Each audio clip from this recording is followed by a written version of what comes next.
Good afternoon, dear colleagues. We're glad that you responded to our proposal and you are attending this event. Of course, we would like to have a talk on. I'd like to show you our site where we are decontaminating soils. But unfortunately, the situation with COVID is still hard, so we are working online. The topic is very burning. Contamination of the urban soils has a direct impact on population health. Contamination of soil with waste accumulating on the surface of the soil causes the formation of toxic substances. They evaporate and get into our lungs. They provoke different allergies and diseases, including cancer. Our seminar is dedicated to a very important topic. We would like to make a progress in our soil decontamination, and we are glad to have these speakers today. I would like to introduce Russian speakers. I will begin with Maria Sherbakova, Chair of the Standing Commission on Ecology and Remediation Management of the Legislative Assembly of St. Petersburg. The Commission pays a lot of attention to soil contamination. Ivan Serebrit, Deputy Chairman of the Committee for Nature Use, Environmental Protection and Ecological Safety of St. Petersburg. Evgenia Koroleva, Director for the Ecological Bureau Cosmos, is online with us. We have Olga Pavlovskaya, Director of the Exhibition Project of the Director of EXPOFORUM International. She is the chief organizer of the exhibition Ecology of a Megapolis. Also, we have Andrei Gorky, very authoritative speaker, Deputy Director of the Directorate of the Federal State Institute and Directorate for the Organization of Eliminates Accumulated Harm to the Environment, as well as to ensure the safety of hydraulic structures of the Krasny Bor landfill. He has a vast experience, and all the information we have was obtained due to Mr. Gorky.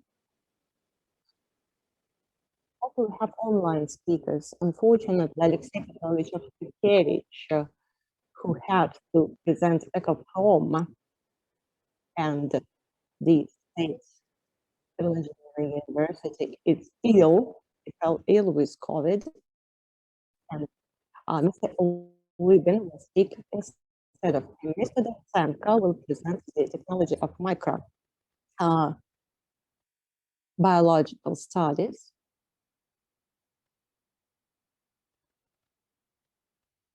It belongs to the Russian Academy of Sciences. And finally, we will hear the presentation of Vladimir Vershchev, who presents Technoterra company. Currently, it's one of the leading organizations carrying out a lot of engineering surveys, including ecological, geological, geophysical, geodetical, and hydrometeorological surveys. All these organizations, unfortunately, work beyond the territory of our city across Russia. Unfortunately, our Finnish colleagues are not here with us. We have them online. Saya Children, project manager, will speak today. She represents development organization of Mikeli. She will speak on our project, and she will represent Finnish specialists. She will also speak today. Saya, the floor is yours.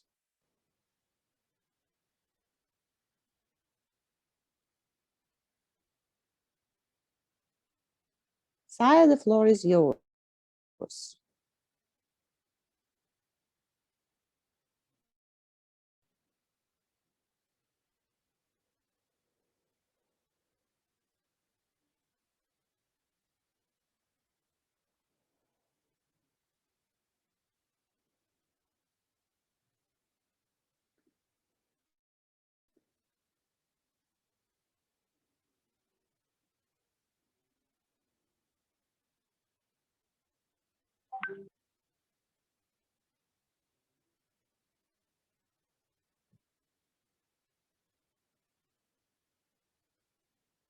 Good afternoon, dear colleagues. Welcome to our webinar dedicated to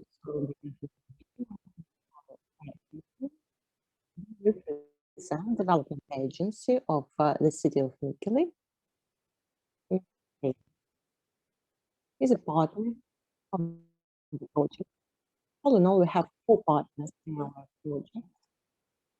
We have the Southeastern University of Finland, the University of Applied Sciences, and we have partners from St. Petersburg Association of Technological Partnership and ITMO University.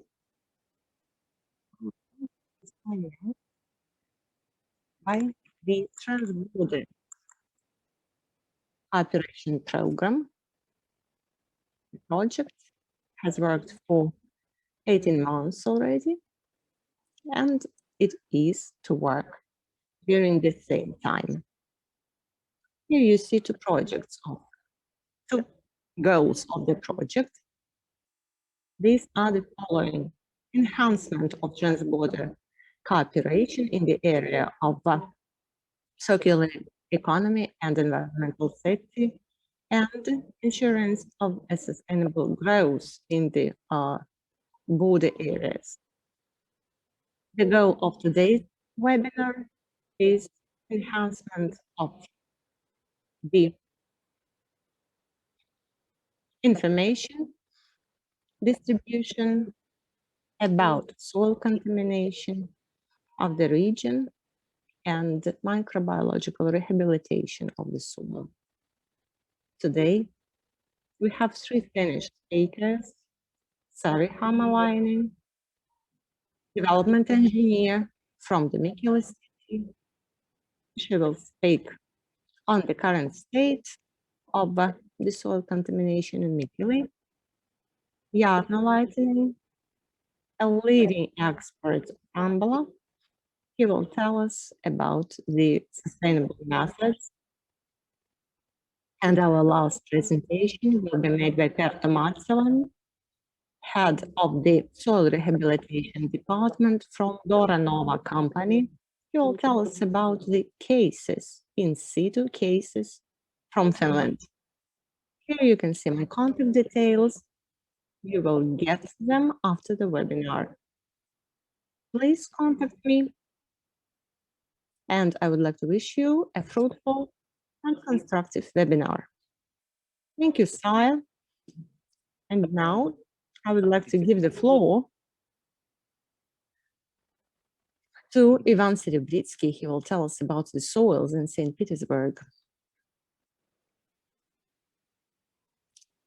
Good afternoon, dear colleagues.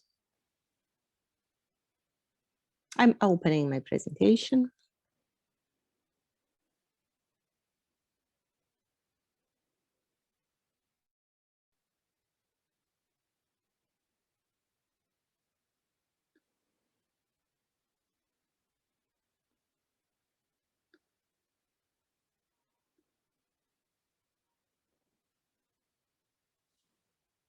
Dear colleagues, the St. Petersburg soil condition is a very burning issue.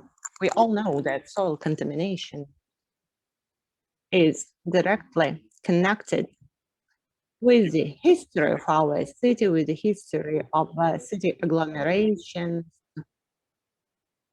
Soils accumulate every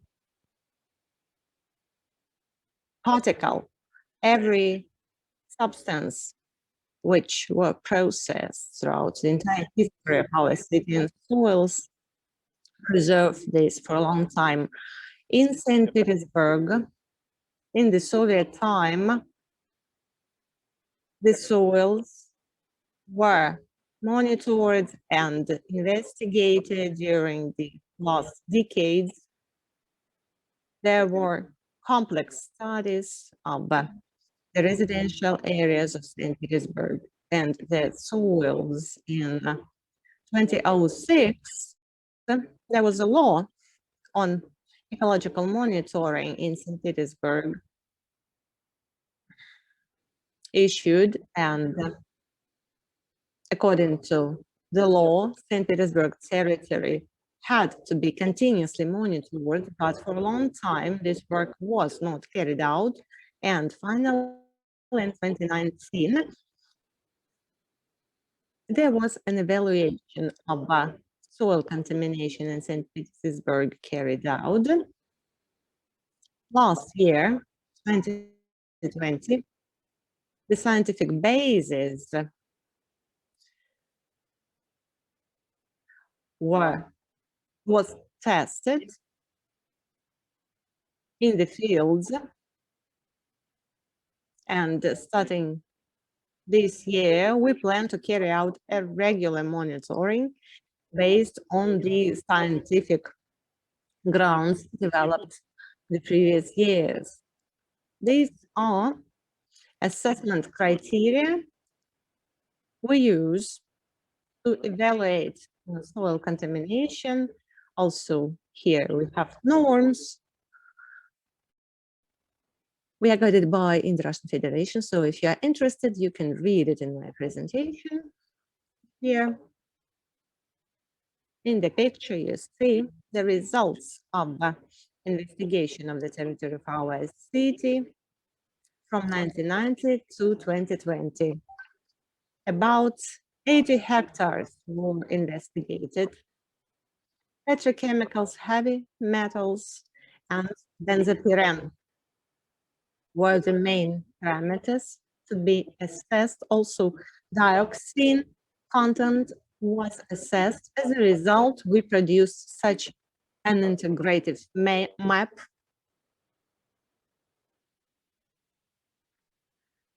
You see total concentration of contaminants in the territory of our city, and currently it is the only complex map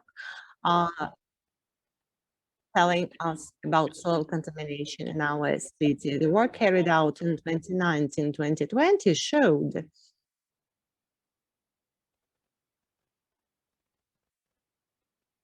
a bit different results because the tasks were a bit different. Our goal was to find proper places for monitoring posts. So we also carried out some work for petrochemicals identification, benzopyrene identification, dioxins. You can see the results on the slide. So what are our outcomes? In St. Petersburg, the majority of soils in residential areas is dangerously contaminated, which is quite obvious. Historically, in industrial sites, contaminants were accumulated.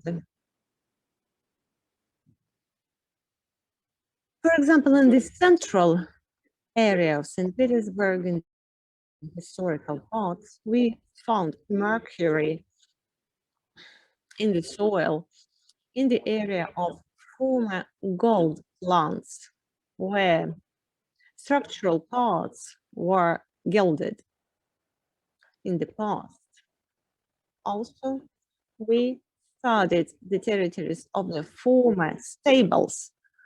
We realized that in the 19th century, horses were the main transportation means, and horses were treated, their diseases were cured with mercury, and we can see the traces of mercury in these areas where the stables were located. As for benzopyrene, in some areas, the figure was quite high, 8 times higher than allowable.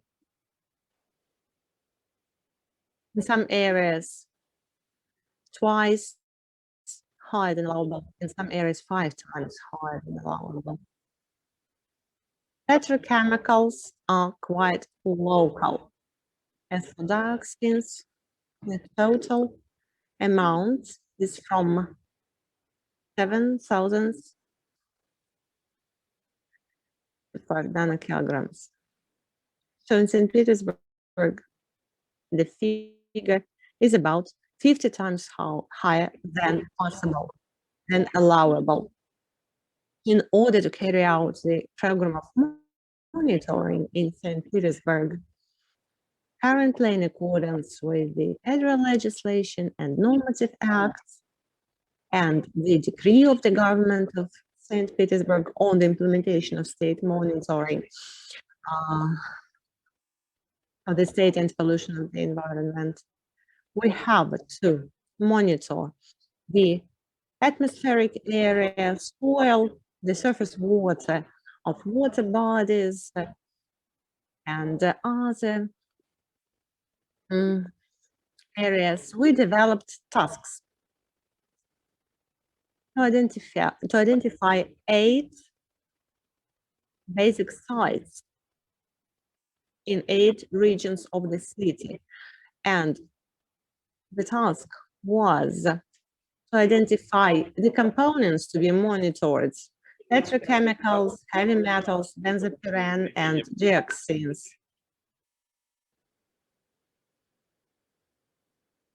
Also, we studied the dynamics of soil contamination monitoring. We realized that within time, the concentration of contaminants is changing.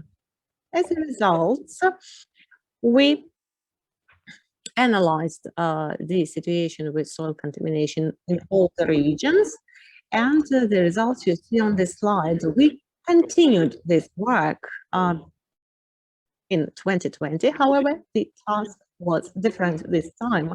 We needed to develop methods of monitoring, and we studied some additional territories in our city. The results you can see on this slide. Heavy metals, you can see 3 pilot areas studied in 2020, and the results of the study. This work allowed us to assess the dynamics of content changing in the soil of St. Petersburg. As for heavy metals, their concentration is decreasing within the period of 30 years. As for benzopyrene, the concentration is increasing, which is in line with the Rospotrebnadzor statistics. We see it from the point of human health, not from the environmental point of view. As for petroleum products, it's the same. As for dioxins, it's increasing, but it is within the allowable range. Last year, the Committee for Nature Use developed a concept of the monitoring system development for the period up to 2030. And soil contamination in St. Petersburg is one of the aspects of this monitoring. So several tasks were set, long-term observation and assessment of negative consequences, as well as the reasons of soil contamination. So different soil contamination levels were assessed and compared with allowable maximum and tentative levels. This work allowed us to identify 120 areas in all the regions of St. Petersburg to be studied. Also, key indicators in accordance with the monitoring program, including oil products, heavy metals, benzopyrene. So we plan to carry out survey in all these areas. So we are waiting for the results to compare. This is the exhaustive list of all the indicators to be monitored. You see that for different areas, the list of indicators is different, but the basic contaminants are to be monitored in all the areas. I would like to use the opportunity and express my gratitude on behalf of the committee to the companies who have conducted this work for 30 years, the Regional Geoecological Center and the JC Technoterra. I think representatives will tell us in detail about their work, but anyway, I would like to thank you for your contribution. Thanks for your attention, dear colleagues.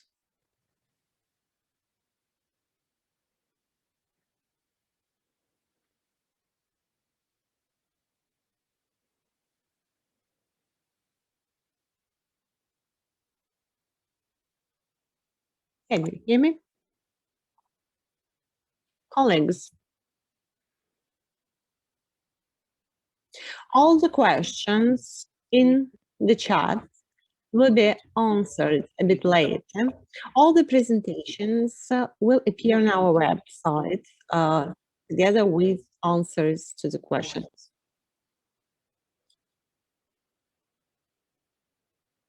We would like to continue with soil contamination in Russia. So the next speaker is from Russia. Andrei Gorky will tell us about rehabilitation of contaminated sites in Russia.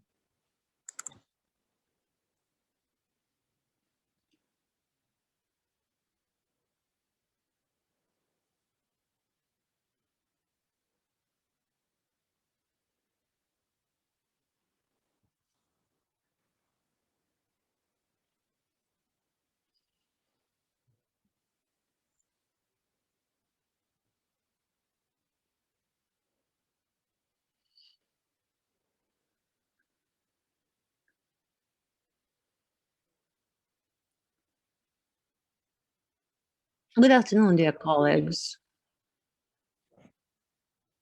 Let's continue the discussion of soil contamination in Russia. So at the first stage, we identify concentration of contaminants in the soil. Then we have to take a decision what to do.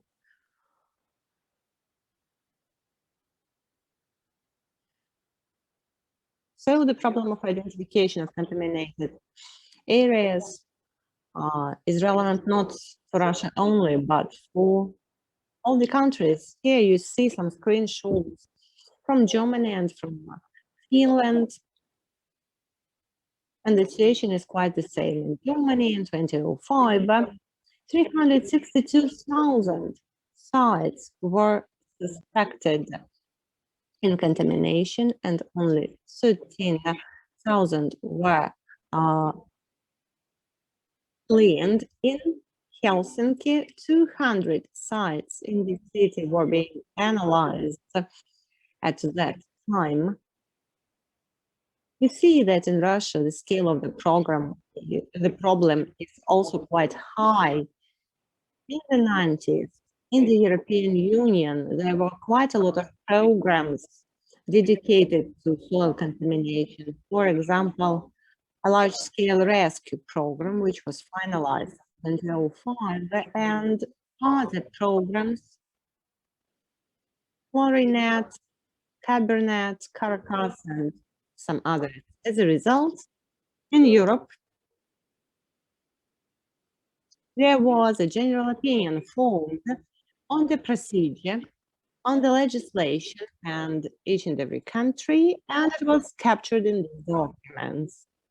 So starting with 90s, the development of the regulatory basis in Europe was quite successful. In 1995, Estonia developed norms for soil cleaning. In 1998, in Germany, a law was adopted for soil protection, and in 1999, a description of the soil rehabilitation procedure was developed. In Finland in 2007, there was a governmental decree on the assessment of soil contamination, and in 2017, in Russia, a federal law was adopted on the assessment of accumulated harm to the environment. This is definitely about contaminated areas, contaminated soils. So if we have a certain contamination which negatively influences the environment, we can see this field, a field of accumulated harm. So this notion, accumulated harm, is related to contaminated soil. In order to manage these contaminated areas properly, we need to have three aspects very clear in the law. We need some quality norms. We have to have some benchmarks to compare. So in St. Petersburg, as the previous speaker said, we have certain areas contaminated 2 times or 5 times higher than allowable. So there is something to compare, some norms. Also, we need a procedure of assessment, and also we need a procedure of rehabilitation and purification. Well, I will not be able to tell you about everything, but I will try to outline the main procedures. So, quality assessment. First of all, we have to take into account the type of the territory. And secondly, we have to look at the consequences for human health. So in the Russian Federation, we have 3 categories of soil quality. And here you see quality categories adopted in Germany and Belgium. In all countries, there are higher risk areas, children playing grounds, and so on, and less important industrial sites. But anyway, approach is very much the same. We have to be logical. If we have different requirements to different areas, utilization, we have to have different norms. In Germany, you see different norms for playgrounds and industrial lands. In Slovakia, the same, they have 3 levels of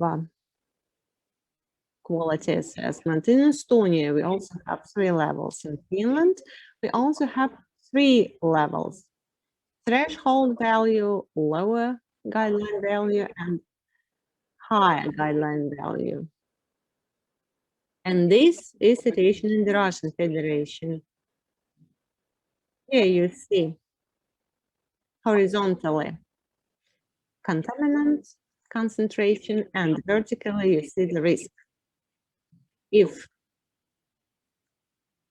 the contaminant concentration is lower than allowable, we can use the land. If it is higher, we cannot use the land. We have to start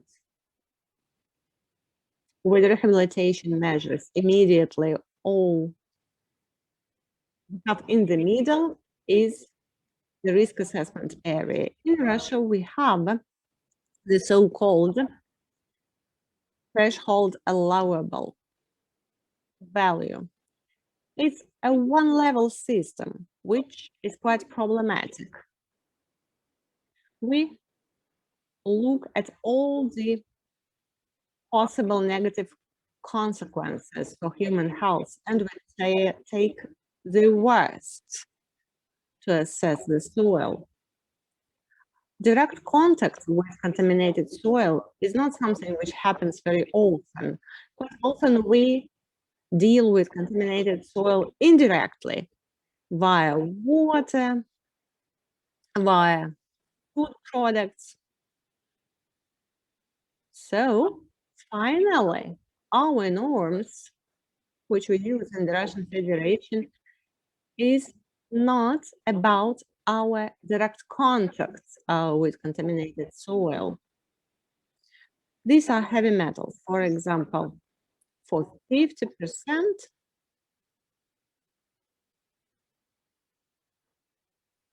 of cases, we have translocation criteria when we deal with the contaminated soil via food products. So when we say that in St. Petersburg, contaminant concentration is 2 times higher, 5 times higher, it only means that we cannot grow food products there. But it doesn't mean that contamination directly negatively influences people's health. In red, you see the territory in St. Petersburg, which is not in line with the maximum allowable concentration norms for lead. You can be shocked, but if we look at the German norms for playgrounds, for example, the picture will be very much different. If you compare our Russian maximum allowable level with those of Finland or other European norms, you will see that our levels, allowable levels, are very much the same with that of European countries.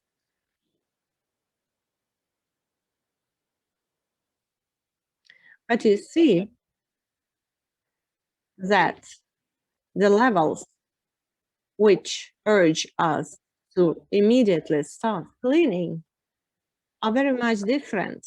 In Russia, it's several dozens of times higher. This is the difference of approach in Russia and in Europe. Krasny Bor field is a good example. We have a lot of discussions about its contamination, but if we compare Russian norms with Finnish norms, we will see that we will not have any excessive contamination. The same about organic contaminants. We will see PCB or DDT. We will see some excessive contaminant concentration based on Russian norms.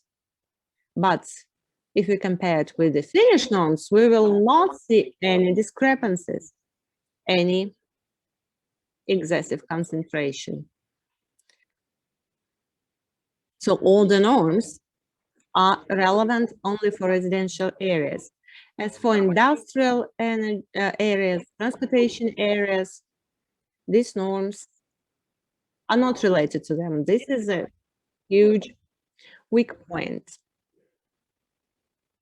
What about the regulatory basis for designing rehabilitation procedures? Well, we have a vast experience of such procedures. We have a lot of guidelines, European and even Russian guidelines. For example, in 2005, the Committee for Nature Use issued methodological recommendations based on the European experience. But in Russian Federation, all these procedures have not been put to practice yet. So first of all, we need to carry out identification, then risk assessment, then remediation and monitoring. And this procedure is captured in our federal law on environment protection of 2017. So we are using the same procedure: identification, assessment, rehabilitation. We also have some rules for this work described here, but again, we don't have any final procedure.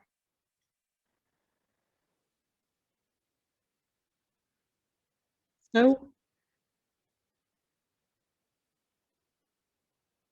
we have certain rules for liquidation of accumulated harm, but at the same time, in the land code, we see that if the soil is contaminated, recultivation is required, which is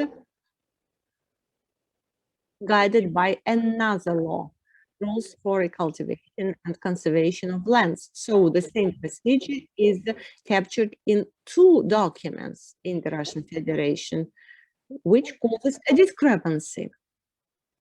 These documents are different in their volume as well. The first is 2 pages, the second is 8 pages. I believe that assessment and development of rehabilitation measures is quite a complicated task. So 2 pages is not enough, 8 pages is also not enough. However, we have some state standards. For example, we have a guideline for the study of urban and industrial sites for soil contamination, and we have a guideline for safety, which are in line with ISO, but they are not obligatory, these state standards. It's not an obligation to follow them. So the system of our norms, all in all, is not in line with the practical tasks we are facing to liquidate accumulated harm and contamination. The legislative basis is not well developed, and we still have to optimize it, to harmonize it with the European approach. We need information about the best available technologies of sanation, rehabilitation of contaminated areas, and we still don't have them. And last but not least, at our website, you can find all the documents I referred to. You can find European guidelines and methodological recommendations of the committee. Well, that's what I wanted to tell you. Thanks for your attention. Thank you, Andrei Vadimovich.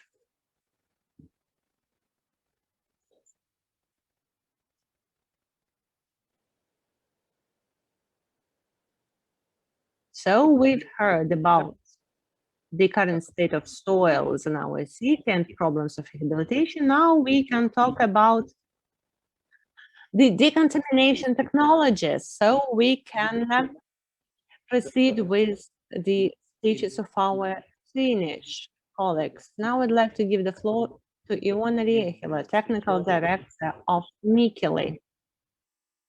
Unfortunately, we don't have our Finnish colleagues with us, only online. Ioni, the floor is yours. Kiitos Boris. Hienosti sitoutit minua kuuntelemaan näitä mielenkiintoisia puheenvuoroja. Haluaisin tuossa alussa tuoda tietysti terveisiä täältä Mikkelistä. Olen tosiaan Jouni Riihelä, Mikkelin kaupungin tekninen johtaja, ja hyvin laajasti nämä asiat kuuluu minulle. Ikävä on tietysti se, että fyysisesti tällä hetkellä olen Mikkelissä mieluummin olisin Pietarissa, jonka olen oppinut tuntemaan kauniina elinvoimaisena kaupunkina, ja siitä varmasti kiitos kuuluu Boreksen vieraanvaraisuudelle ja erittäin nopealle ajokyvylle, josta olen saanut nauttia siellä ollessa. Mutta mä uskon, että tämäkin asia korjaantuu ja tapaamme vielä toisiamme. Erityisesti haluaisin tervehtiä puheenjohtaja Maria Srepakovaa, varapuheenjohtaja Ivon Sheremtskia ja johtaja Boris Krilovia. Ketään muuta osallistujaa toki unohtamatta, mutta erityisesti teitä. No kaiken kaikkiaan tämä aihe tänään on hyvin tärkeä ja puhdas luonto ja tavallaan siitä pohjautuva elinvoimaisuus, elintarviketuotanto, asuminen, kaikki, niin ne on Mikkelin kaupungille strategisesti hyvin tärkeitä asioita. Ja eräällä tavalla me nähdään nykyaikana, että nämä meidän pilaantuneet maat muodostaa eräänlaisen uhan luonnolle. Muistetaan, että me juodaan pohjavettä, hyvää pohjavettä, joka on tässä kaupungin alla ja tavallaan tuotantoalueella on pilaantuneita maita. Mutta se muodostaa uhkaa myös terveysturvallisuudelle, asumiseen, erilaisen elintarviketuotannon, elinvoimaisuuden niin kuin näkökulmasta hyvin laajasti niin tälle alueelle. Mä uskon, että me ollaan hyvin pitkälle tunnistettu, minkälaista pilaantunutta maata meillä on, mikä on niin kuin tavallaan se syy sille pilaantumiselle. Me ollaan luetteloitu hyvin kattavasti meidän alueet ja tutkittu ja siinä määrin ehkä se uhan suuruus, mikä meille aiheutuu kaupunkina, niin on mun mielestä aika hyvin meillä tiedossa. Täytyy muistaa, että meillä on pilaantuneita maita, jotka on kaupungin vastuulla. Meillä on myös pilaantuneita maita, jotka on toimijoiden vastuulla, eli niissä kohtaa toimimme viranomaisina ja se ei ole varsinaisesti meidän oma operaatio. Mutta että me ollaan löydetty hyvin erilaisia metodeja poistaa sitä pilaantunutta maata, joka meillä on, ja toki on ajallisesti nopeampia massanvaihtoja, toki ehkä kalliimpia, mutta sitten on myös ajallisesti ja muilta arvoiltaan ehkä toisella tavalla muodostuvia, hieman hitaampia biologisiin prosesseihin liittyviä asioita. Se voi sisältää myös vähän matalampaa kustannusrakennetta. Mutta niin kuin tässä mun mielestä hienosti nähtiin, niin myös meilläkin ajatus on se, että kohteen jatkokäyttö määrää tavoitteet lopputulokselle ja sitten sen metodin tai polun, millä me sinne päästään. Ja usein jo yksittäinen tonttikin, saatikka kortteli, sisältää monia metodeja ja monenlaisia polkuja. Me halutaan tiivistää meidän kaupunkirakennetta, se olisi kustannustehokas. Me halutaan sitä, että se luonto, joka meillä on tässä rakenteessa, on puhdasta. Me halutaan rakentaa terveysturvallista yhteiskuntaa kaupunkilaisille, mutta samaan aikaan me ajatellaan, että se tulisi tehdä kohtuullisten kustannusten ja aikataulun puitteissa. Ja sen näkökulmasta mä uskon, että paljon tehtävää on sekä meille viranomaisille, mutta myös yliopistoille, yrityksille ja muillekin toimijatahoille. No kaiken kaikkiaan niin mä haluan tässä myös Pietarin kaupunkia kiittää, teidän viranomaisia, yhteistyötahoja ja muita, muun muassa yrityksiä yhteistyöstä, mitä me ollaan nyt rakennettu kahden kaupungin välillä ja erityisesti viimeinen vierailu niin siellä Pietarissa liittyi veteen ja puhtaaseen veteen ja tavallaan sen ympäristöön ja niin kuin me silloin kerrottiin, niin meille on valmistumassa, eli meillä on tällä hetkellä koekäytössä hyvin moderni jätevedenpuhdistuslaitos, joka muutama kuukauden kuluttua puhdistaa kaikki meidän yhdyskunnan vedet puhtaammaksi kuin meidän järviluonnossa oleva vesi luonnostaan on. No nyt kokoonnutaan pilaantuneiden maiden ympärillä, pohditaan kunnostusta ja erilaisia menetelmiä. Mä uskon, että Pietarilla ja Mikkelillä on hyvin samankaltaisia haasteita, niin kuin usein ollaan yhdessä todettu. Toki täytyy muistaa mittakaavaerot, mutta sitten myös isotkin projektit tehdään paloittain. Nekin syödään pienissä paloissa, eli tavallaan ne metodit ja ratkaisut on sitten skaalattavissa ja monistettavissa. Näin mä jaksan kaiken kaikkiaan uskoa. Kaiken kaikkiaan minusta on hienoa, ja Mikkelin kaupungista on hienoa, että vuoropuhelu on yhä laaja-alaisempaa. Olen sen huomaavinani. Meillä on osaamisen vaihtoa. Meillä on alustoja, joissa yritystoiminta voi saada puolin ja toisin mahdollisuuksia. Kaiken kaikkiaan niin kuin tulevaisuuden mä näen hyvin valoisana, ja kun mä nyt näitä kahta asiantuntijapuheenvuoroa tässä kuuntelin, niin jo pelkästään tämä iltapäivä osoittaa, että tätä vuoropuhelua kannattaa jatkaa ja ennen kaikkea kuunnella noita hyviä puheenvuoroja, jotka on vielä edessä. Näin mä haluan omasta Mikkelin kaupungin puolesta toivottaa kaikille hyvin onnistunutta seminaaria.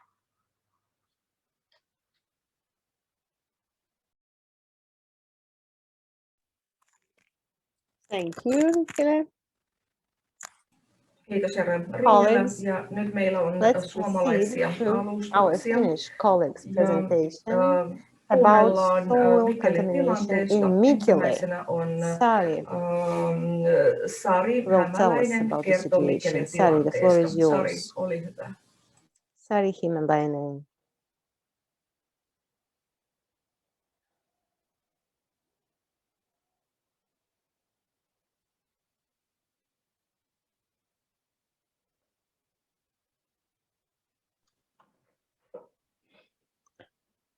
Tervehdys kaikille. Kuuluuko mun ääni täältä ja näkyykö tämä esitys? Kyllä kuuluu jo. Kiitos. Eli kiitos kutsusta tähän tilaisuuteen ja tervehdys täältä talvisesta Mikkelistä. Kerron tässä teille niin kuin tästä maanomistajan näkökulmasta näistä pilaantuneista maista. Ja tässä on ihan muutama tämmöinen taustatieto niin kuin Mikkelistä kaiken kaikkiaan, että kuinka monta asukasta täällä on, noin 53 000 ja noin 32 000 neliökilometriä maata, josta sitten alle 700 neliökilometriä vesialuetta.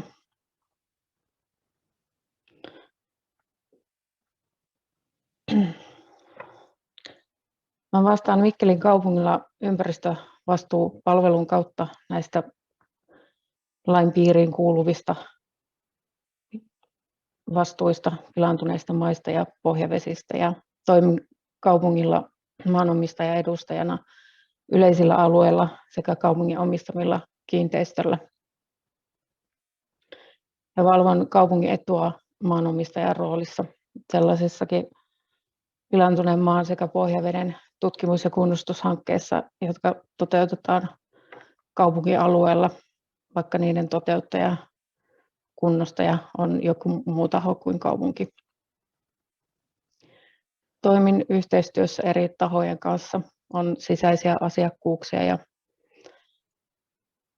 maaomaisuuden myynnin ja oston yhteydessä tai rakennusvalvonta, ympäristöpalvelut on sisäisiä ja sitten ulkoisia on konsultit, rakentajat ja viranomaiset. Kaupungilla tehdään tämmöinen ympäristötilinpäätös yhteistyössä Mikkelin seudun ympäristöpalvelujen kanssa. Siihen kerätään tietoa vuosittain, mitä on kaupungissa tehty ympäristöasioiden eteen, ja jos nähdään, että on tarpeen tehdä ympäristövastuuvaraus, niin tässä kohtaa tehdään sitten kaupungin tilinpäätökseen ympäristövastuuvaraus.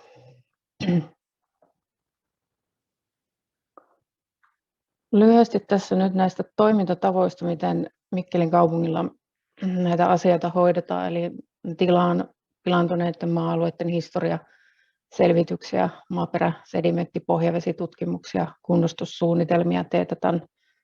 Niiden perusteella haetaan sitten pilaantuneen maaperäilmoituksella viranomaisilta lupa tähän kunnostustyön suorittamiseen. Saadaan pilaantuneen maaperän kunnostuspäätös ja sen perusteella sitten aloitetaan kunnostus. Yleensä nämä työt tilataan puitesopimuskonsulteilta. Ne on etukäteen minikilpailutuksen kautta sitten saadaan nämä konsultit kuhunkin kohteeseen valittua. Mutta ennen kuin ylipäätään mitään työtä aloitetaan tehdä, niin on hyvä ensin selvittää se, että onko kaupunki niin kuin vastuutahona näissä pilaantuneissa maissa. Että vaikka kaupunki on maanomistaja, niin se ei välttämättä tarkoita sitä, että kaupunki olisi ensisijainen puhdistusvastuutaho.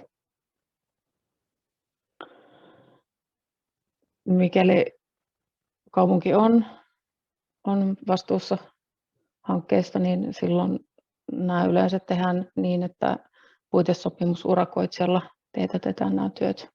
Urakka kilpailutetaan näiden valittujen puitesopimusurakoitsijoiden kautta. Kaupungilla on pyrkimys myös hakea sitten rahoituksia näihin kunnostushankkeisiin. Niitä haetaan valtiolta, neuvotellaan vesilaitoksen ja yksityisten tahojen kanssa sitten myös näiden raha-asioiden järjestämisessä. Mikäli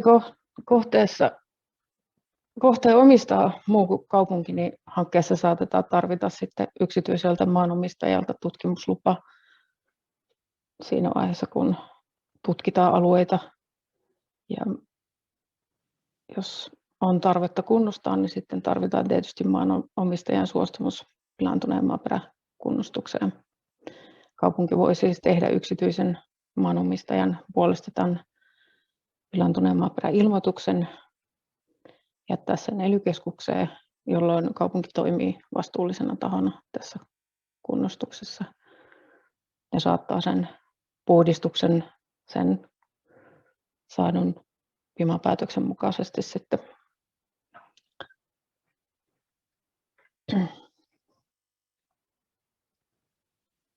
Mikäli kaupungin ympäristöviranomainen yleensäkin toimii kaupungilla niin, että yleensä näissä tämmöisissä äkillisissä onnettomuustilanteissa tai vahinkotilanteissa jälkipyykkinä, niin he saattaa osallistua näihin pilaantuneiden maiden tai muiden tämmöiseen tapaukseen tiimoilta, mutta niissäkin kuitenkin toimivaltaisena viranomaisena on ely-keskus.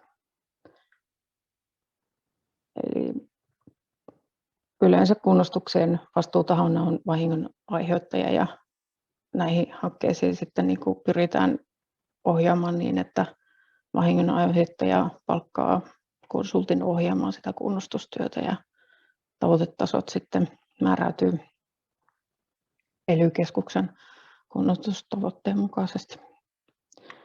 Tässä minulla on semmoinen kaavio vaan siitä, että arvioituna, että jos ilman mitään tämmöistä niin kuin kiireleimaa, niin jos halutaan niin kuin hanketta viedä eteenpäin tutkimuksien kautta, kunnostustarpeen arvioinnin kautta, kunnostussuunnitelma, lupa-asia haetaan, niin tähän on yritetty vähän kuvata sitä, että kuinka paljon se aikaa ottaa, ja tämäkin saattaa olla hieman ehkä vähän alakanttiin arvioitu, että saadaan tuo prosessi vietyä läpi. Voi olla, että joissakin tapauksissa saattaa mennä jopa yli tuon 6 kuukauden.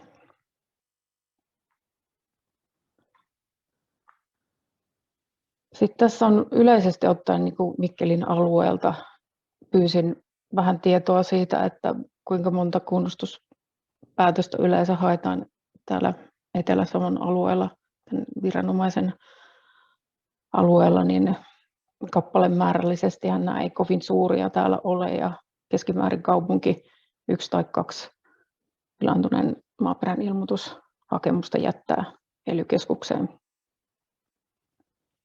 Ja sitten tässä vasemmalla taulukossa niin nähdään arviolta suunnilleen, että kuinka paljon tutkimuksia vuosittain tehdään, eli 2-3 kappaletta keskimäärin vuonna 2018 ja 2019.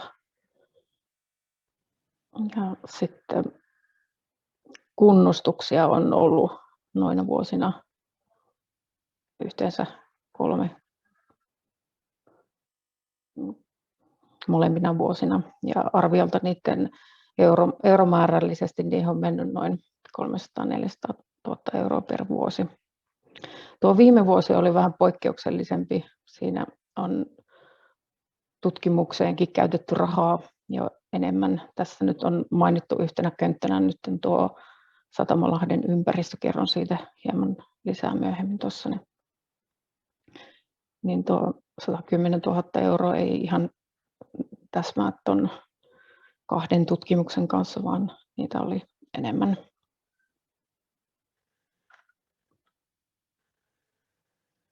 Et kovin paljon ei täällä yleensäkään myöskään yksityisellä sektorilla tehdä kunnostuksia, jos ajatellaan, että noista Etelä-Savon alueen luvuista niin nämä 1-2 on ollut sitten Mikkelin kaupungin jättämiä.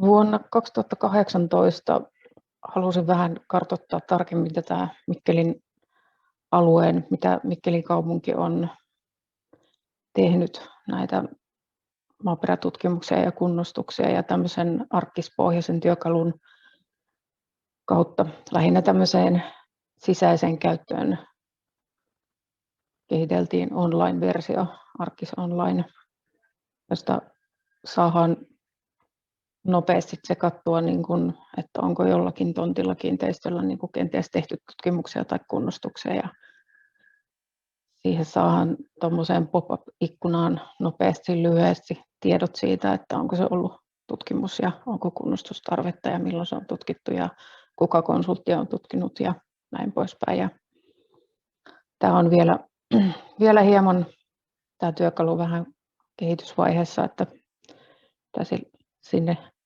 täsmentää ja lisätä tietoja ja saisi sen sitten vielä parempaa käyttöön.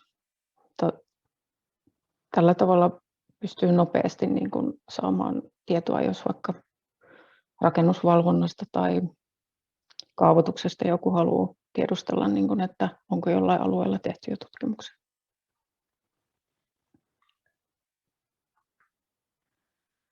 Sitten lyhyesti tässä, että minkälaisia kohteita yleensäkin Mikkelin kaupungissa kunnostetaan, niin näähän menee lähinnä niin kuin se edellä, että halutaan mahdollistaa rakentaminen tai turvata pohjaveden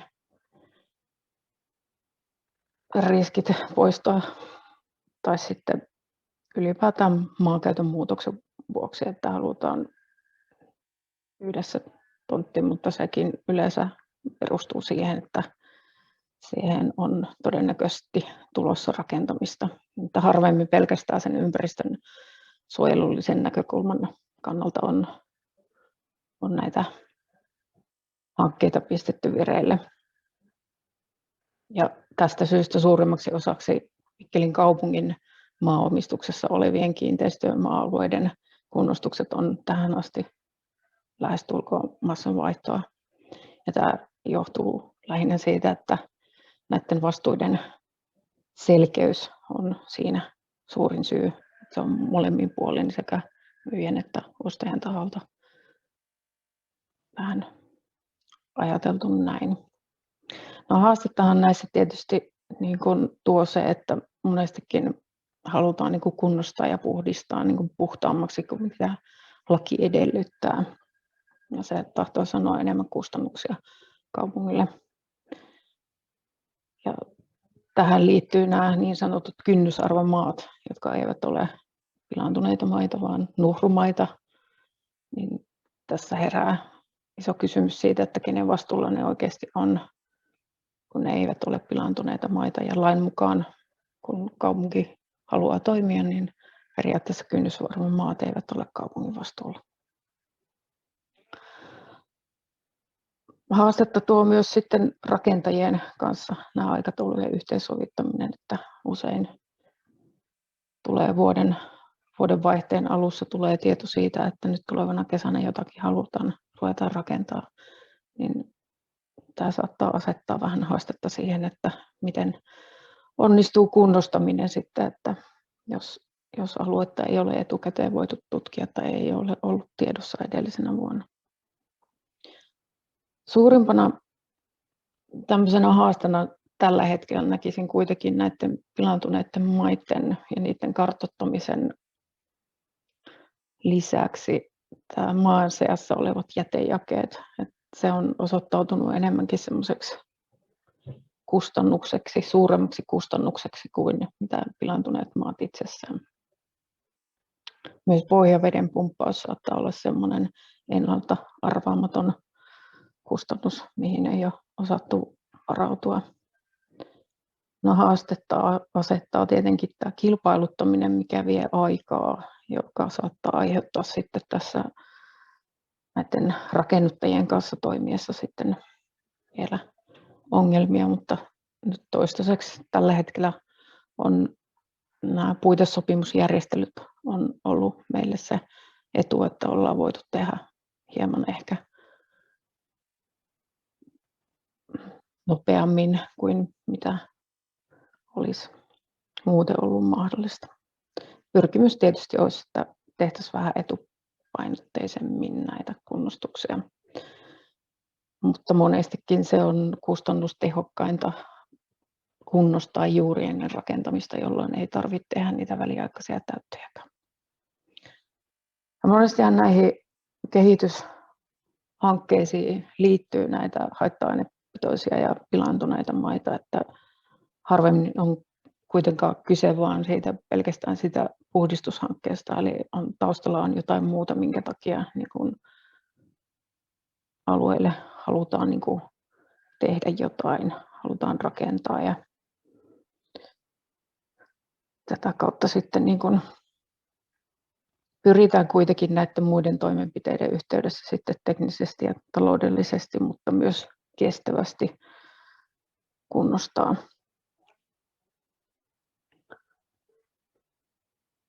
No, yleensä ottaen, mitä tässä 5 viimeisen vuoden aikana olen Mikkelin kaupungille tehnyt pilaantuneet maiden osalta töitä, niin on havainnut kuitenkin niin kuin sen, että kovinkaan suurista pitoisuuksista ei ole kysymys. Että enemmänkin tässä on niin kuin ehkä taustalla se, että halutaan poistaa näitä vastuita niiden pilaantuneisiin maihin kuin että keskitytään niinkään ympäristö- tai terveysriskiin. Muutamia esimerkkejä tässä nyt sitten. Esimerkiksi Koiralahden jätetäyttö. Tämä tuli Mikkelin kaupungille juurikin sitä kautta, että on yksityinen maanomistaja, pilaaja ei ole selvillä. Ja tässä on selkeä pohjaveden pilaantumisriski. Pumppaamo on niin lähellä, että haluttiin varmistaa tämän Suomenniemen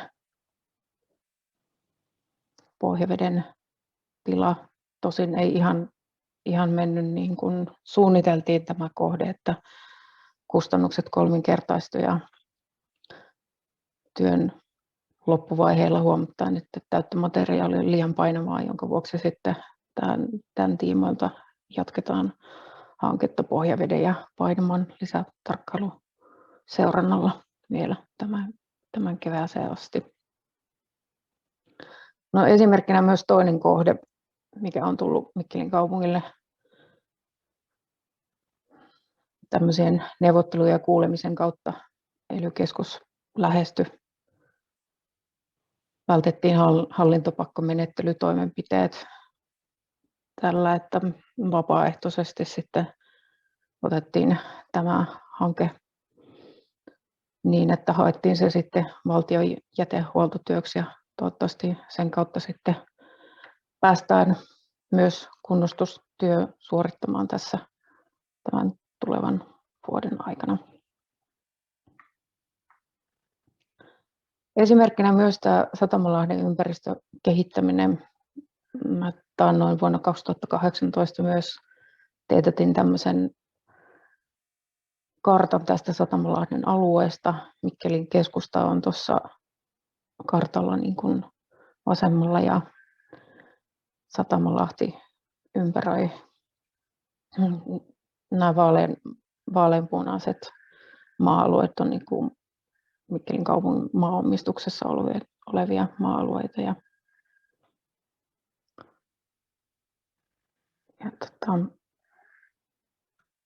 tämän perusteella sitten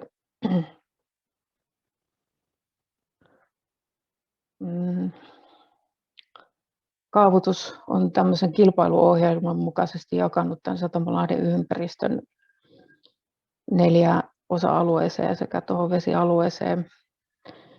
Ja tässä on lyhyesti informaatiota tuosta alueesta, niin kuin mikä osa siitä on kaupungin omistuksessa ja suunnilleen, että mihin kukin osa, onko kaupan ja teollisuuden aluetta vai asumiseen suunnattua aluetta. Ja tässä nämä maa-alueet vielä tälleen vähän niin kuin havainnollistamiseksi esitettynä tällaisella kartalla. Tosiaan tuo vesialue on tuossa keskellä sitten. Tämän hankkeen tiimoilta edettiin niin, että pidettiin 3 konsultin kesken tämmöistä vuoropuhelua. Siihen osallistui myös kaupungilta muitakin minun lisäksi. Pyydettiin tarjouspyynnöt tutkimussuunnitelmista ja vuoropuhelujen jälkeen sitten kilpailutettiin nuo tutkimussuunnitelmat ja tavoitteena oli, että saadaan vuoden sisällä siitä sitten niin kuin tutkimusraportit. Siinä kaiken kaikkiaan meni noin 13 kuukautta. Tässä vielä lyhyesti tämä prosessin eteneminen. Pidettiin Teams-palavereja, keskusteltiin tämmöisistä ylipäätään, että mikä on tavoite, tutkimussyvyys, jäteen luokitus. Se saattaa vaihdella aika paljonkin riippuen tahosta, joka kirjoittaa raportteja tai näin. Pyrittiin tämmöiseen yhtenäiseen esitystapaan ja haettiin siihen vähän semmoista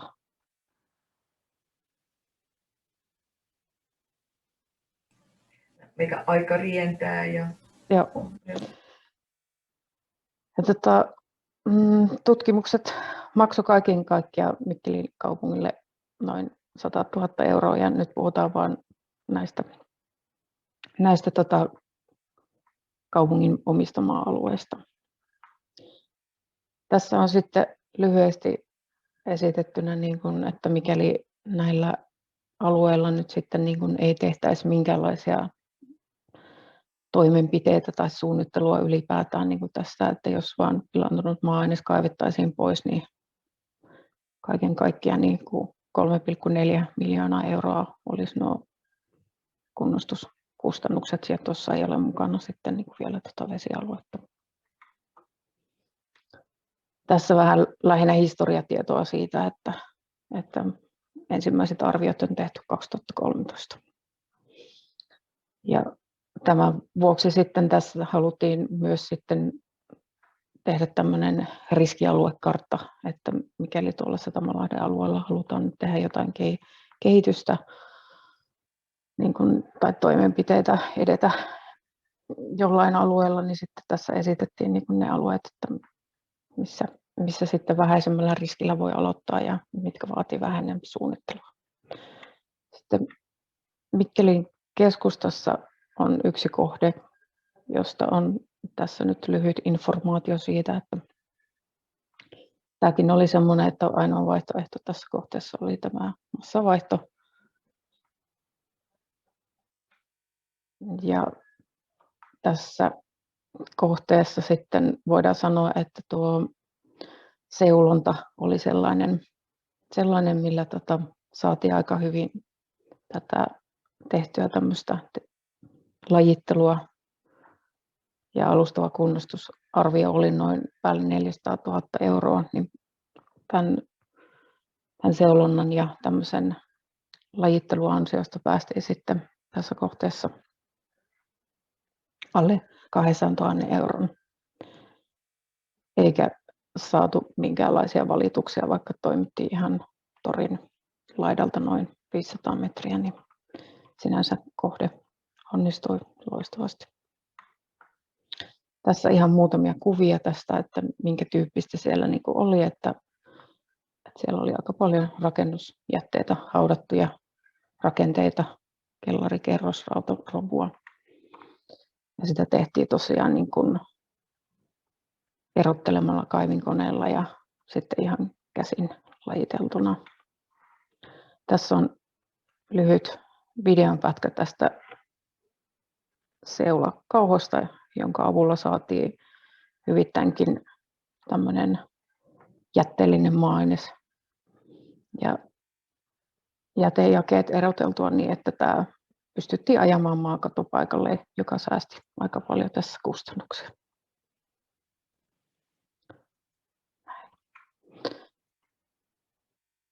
Kiitoksia. Spasiba.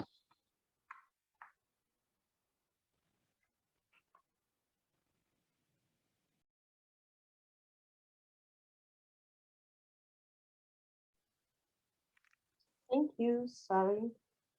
Kiitoksia, Sari. Now, Ja nyt siirrymme let's turn seuraavaan. to the experience of soil purification from petroleum products. From company, Yeah, Alexander Alexander, Olivin, the floor is yours. Good afternoon, dear colleagues. Alexander Olivin, EcoProm company, St. Petersburg. Please put on your presentation. I can say a couple of words about EcoProm company. It's one of the oldest companies here. For about 30 years, it has worked. It's the environmental protection field. They are working with biological purification methods primarily. EcoProm has worked in this area for 30 years. Indeed, during this time, we have been in all the regions of Russia. And we have worked in different geographical and climatic conditions.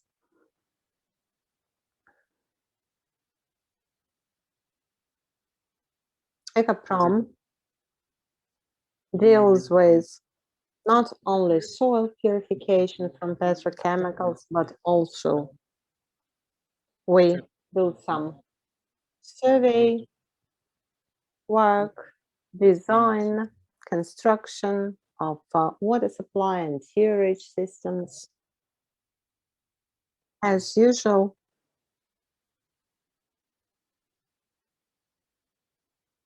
soil decontamination involves the following: ecological investigation of contaminated territories, the cultivation project development, and carrying out work of decontamination. I would like to tell you about 3 projects EcoProm has fulfilled recently.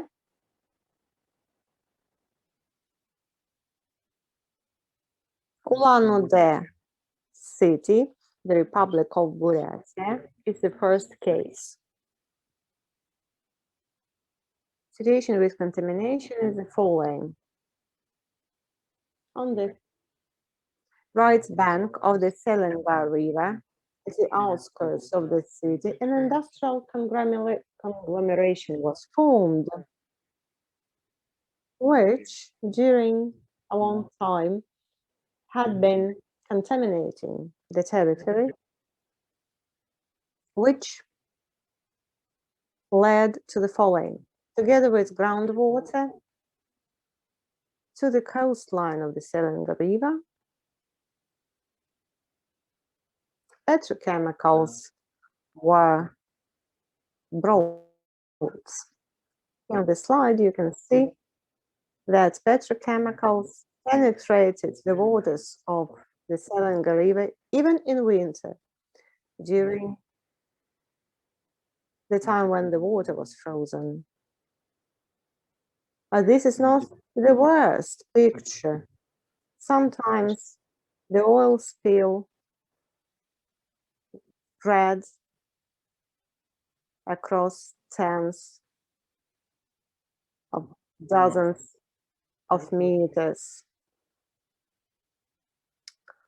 We investigated the territory. We investigated 2.5 kilometers of the coastline. Here's a chemical survey and drilling technologies were used. As a result, we identified a spot about 300 meters, which was the most contaminated one. The soil was in very bad condition. Except for that, except for the coastline, we investigated the territory from the source to the Selenga River.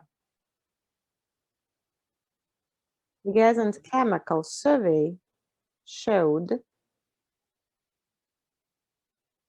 an approximate direction of petrochemicals from the source of contamination to the Selenga River.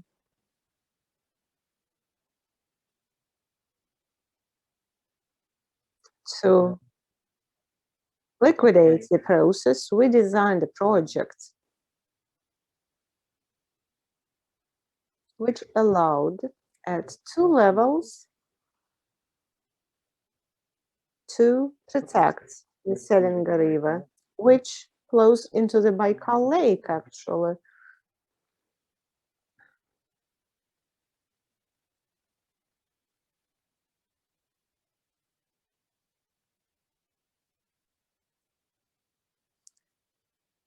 First of all, in the project, we designed a network of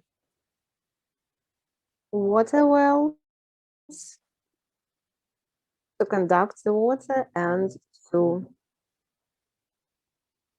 intake the water in order to extract water from the contaminated area. At the coastline, we planned to construct a lateral drainage system, which is a trench 1 meter in depth and width, which is filled with gravel, and there is a drainage trench there, the upper part of which is filled with cane bones.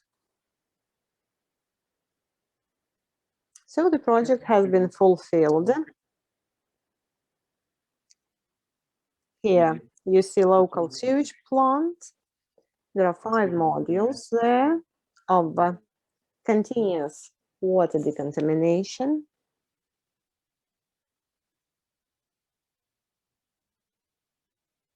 And you can see in the right picture a drainage trench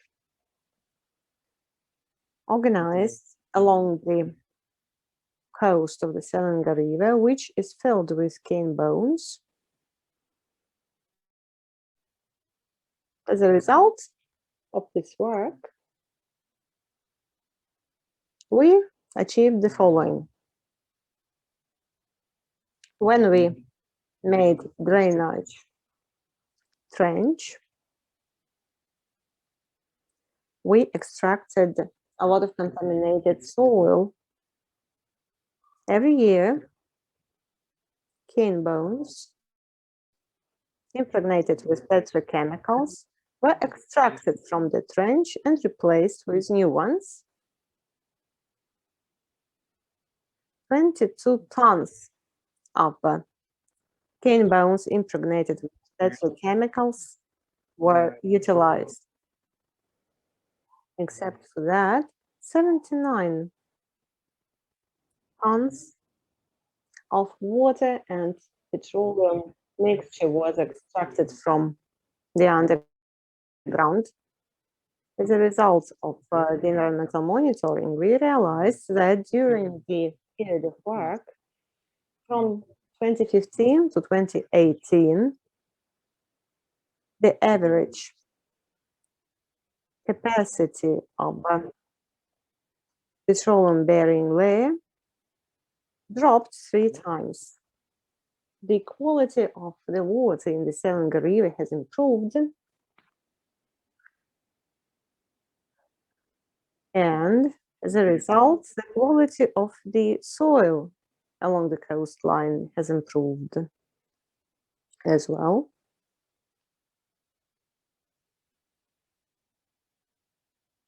The project is not finished yet.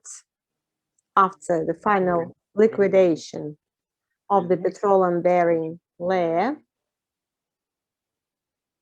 underground, after an additional investigation of the coastline, the soil there will be recultivated.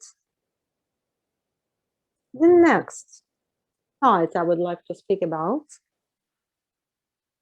is located in Kurgansky region.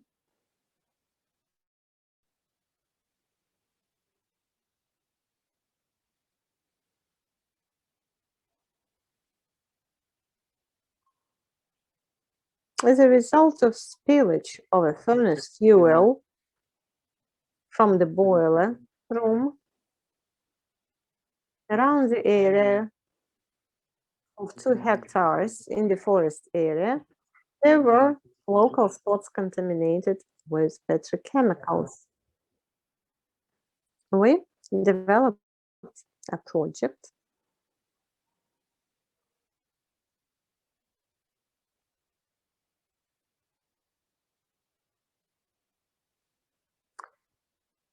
and we decided to carry out the cultivation and biological treatment of the contaminated soil.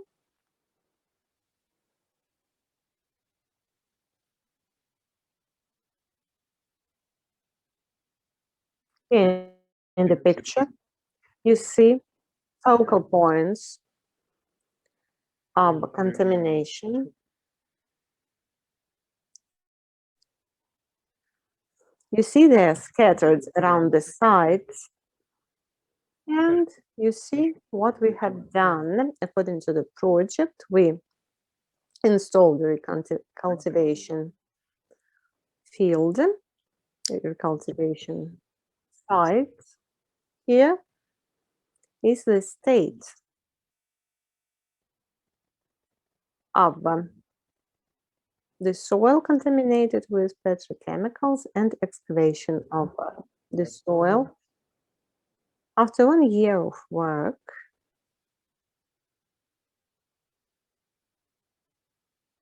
we extracted contaminated soil and performed a complex of biotechnological works. As a result, the initial concentration of the contaminant in the soil dropped 2 times. Another site is located in Sverdlovsky region in the forest area. As a result of leakage, there were local spots contaminated with petrochemicals formed. According to the working project, we plan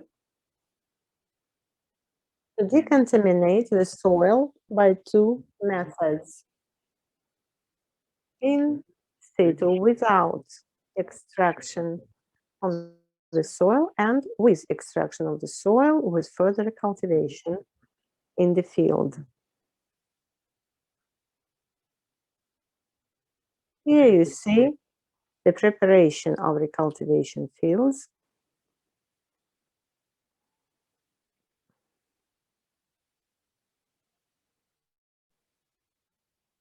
And this is extraction of the soil contaminated with petrochemicals.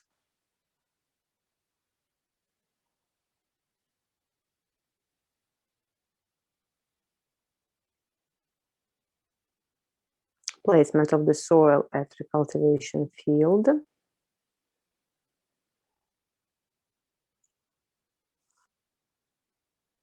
Condition of the soil after the first year of work. After we introduced structurators, mineral fertilizers, and bioagents.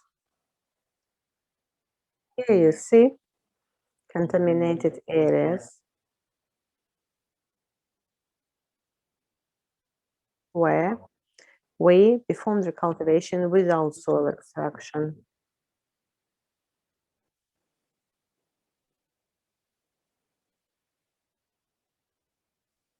We plowed the ground, we introduced peat,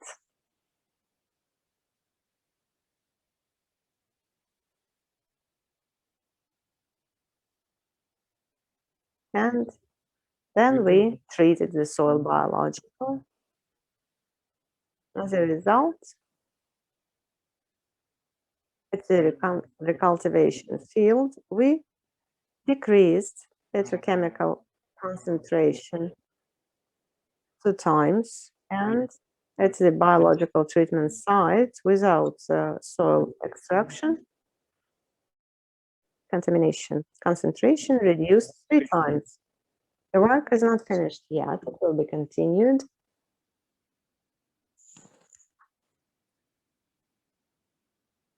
Most probably, we will need 2 or 3 seasons to decontaminate the soil fully. These are the results of our work. Thank you, Alexander. If we have any questions, we will send them to you. All the questions will be answered. The next presentation will be made by the representative of the Rumble company, Jarno Lainen. The floor is yours. Jarno Lainen.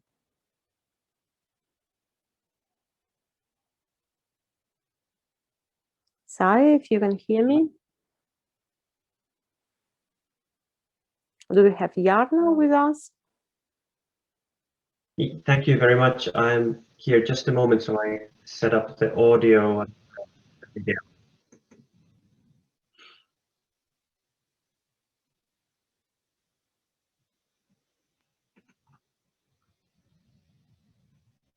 Please still try to stay within the timeline.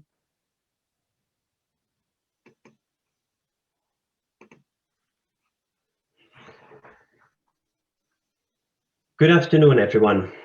I believe my presentation is now visible. I will be telling today shortly about in situ remediation methods and integrating sustainable development on remediation. My presentation will be a bit more top level. I will not go into technical details on a very high and very detailed level, but instead I will try to describe an overview of how a remedial options appraisal goes forward in selecting a remediation method and how to take sustainable development into account on the remediation selection process. The presentation structure will follow the following agenda.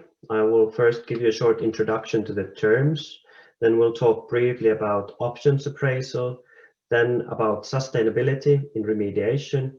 And at the end, I'll give you some practical examples and showcase a tool that has been developed to implement sustainability practices in remediation. First of all, throughout the discussions, you will hear the terms in situ, on-site, or ex situ. These fundamentally mean operations where in situ you do the remediation on site without excavating the soils or moving the groundwater. On-site remediation, you will probably do some excavation and remove the contaminants on site to the top of the soil and conduct the remediation there. But on ex situ remediation, you do not only excavate the soils or remove the groundwater, but you also take them to another facility like landfill or a soil treatment plant to be treated further. So thinking about soil remediation methods, they are generally divided on 3 different categories on a basis of their mechanism. We talk about physical methods, biological methods, and chemical methods. The physical methods are mainly based on changing the contaminant from one phase to another. So for example, stripping volatile contaminants from water to gaseous phase and then extracting them. The biological methods are mainly based on the microbial skills of using these contaminants as part of their metabolism. A good example would be a microbe consuming petroleum hydrocarbons or oil hydrocarbons and producing carbon dioxide and water as an end product. And chemical methods are mainly related to chemical oxidation reduction reactions. A good example would be using a strong chemical oxidant to break the linkages in petroleum and oil hydrocarbons. Such oxidants could be, for example, hydrogen peroxide, which can be found in small quantities, for example, in washing detergents. So when we start looking into what kind of different methods we have on these under physical, biological, and chemical methods, there is a large variety. I will not go through of them. I will just let you see briefly what kind of options there are. But one of the most common methods is with the soil excavation. Excavation and removal and final placement on a landfill. And if you look at the list of available methods, excavation is only one among very many. So thinking about how these different methods can be applied at different places. Here is an example that we have had a building and an oil heating tank that has leaked underground and in the water. So of course, one possibility for remediating the oil tank is just excavating and removing that. Then when we are in the vadose zone under the building and we don't want to tear that down, we could consider, for example, chemical oxidation. And then going along, the oil has penetrated the groundwater as in moving along with the groundwater. We could use, for example, biological remediation and with the help of microbes, degrade the contamination. If there is some gases coming and they might come into the building, we can use some structural methods to remove the odors and the risks from those.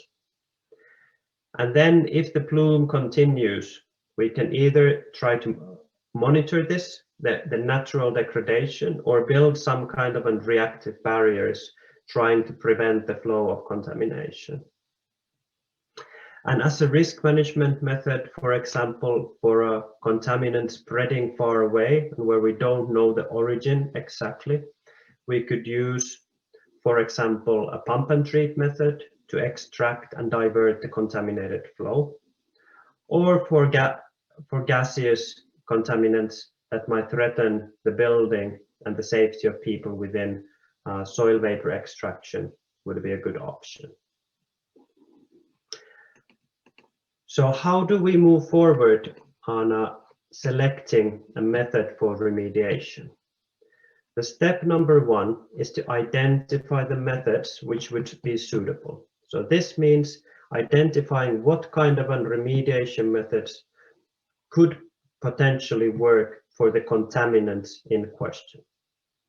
The number two is to assess their appropriateness to see whether this method could be applied on this site.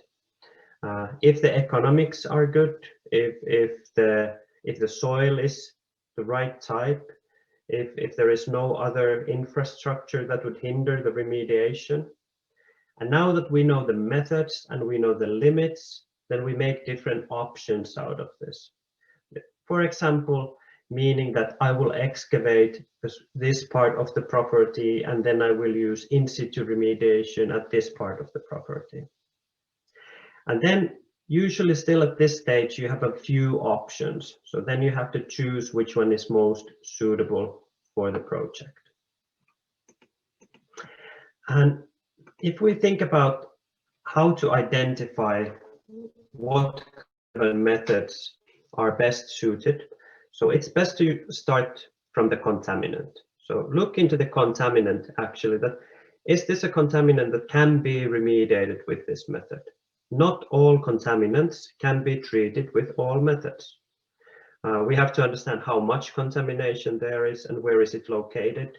We have to understand if the site is suitable, if it's big enough or small enough, if the soil type is silt, sand, till, where the groundwater is. And then we have to compare that whether the goals for the risk management are actually achievable with this method. So it is very different that if we have contamination at topsoil where we might consider some composting or plant-based remediation, or if it's in the groundwater and it's already threatening the municipal drinking water facility. And then to know that if we actually know enough, if we know the site well enough, and if we know the method enough for this site. So now that we have somehow have background knowledge of what kind of an in situ methods there are, where they could be applied and how we could select them, and we have a pool of options, we need to choose the most suitable. In the recent years, we've been talking quite a lot in the Scandinavia and Finland about sustainable remediation.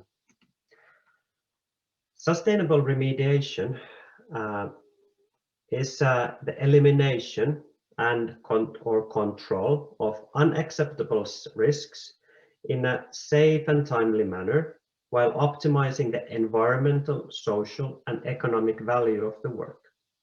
So fundamentally, trying to balance between the benefits, what we get out of the remediation, and the impacts that the remediation work has.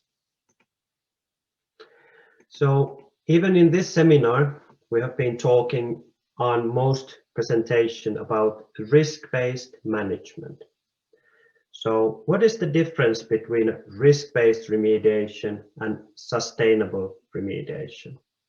If we look at the theoretical background, risk management, it has a very long background starting from 1970s, and it's based on economic scientific models that try in a transparent way find for a single target, a single goal value that tells us that do we need to remediate.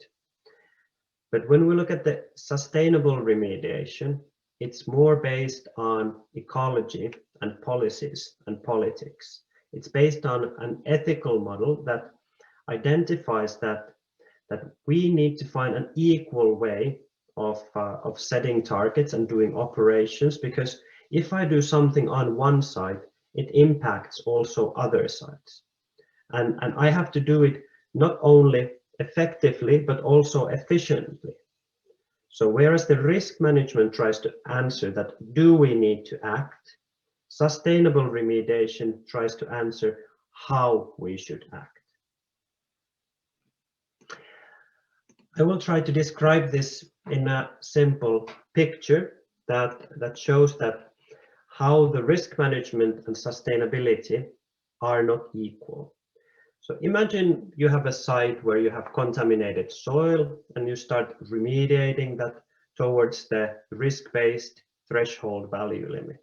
As time goes by, you go forward with the remediation and you induce impacts, at the same time costs and other impacts to the economy, impacts to the environment, and impacts to the society. So where you have reduced the impact from the contamination, you have induced impact to other areas of our world. So summing up these, you have a sum impact. And even though you've achieved the threshold value and you've gained good risk reductions, you've only gained marginal benefits in sustainability. And very often we even tend to go there or we would like to go there that find the optimum spot where the sustainable remediation is, that the benefits from remediation are in balance with the impacts of work. So that would be the optimum spot. But very often we end up in a situation that we try to over remediate, take even the last parts away, where we might end up in a situation that we actually do more harm than we do good. So I will then move a bit faster to help get up speed for this session. There's a few simple categories that when you have to select the remediation strategy or remediation method that you can take into consideration. You can consider aspects related to the environment, to the society, and to the economy. So trying to find a balanced way of integrating the impacts into matrices like the air, the soil, the water, raw materials, health, safety, ethics, costs, flexibility, resilience, and find a balanced equation which would then be probably give, if not help you selecting the method, help you identifying if there are potential sustainability problems with the approach you are selecting, and then would allow you to make a better solution for the society, for the environment, and for the economy. There is a few, this is apologies in English, but this tries to show you and link how you can use this kind of 6 simple questions to implement sustainable development to your remediation project. So, for example, taking questions about land. Look how much surface soil is consumed with the remediation strategy you have selected, how it impacts the land and soil quality, and what are the remaining geotechnical properties. Or in terms of health and safety, look at the long-term risk management performance, risks to site workers, or impact to larger public. And all of these, when you look, can be directly also connected to the United Nations Sustainable Development Goals, and then helps us in building a more sustainable future. Then I'd like to show you an example of what we do and what we use for this ourselves.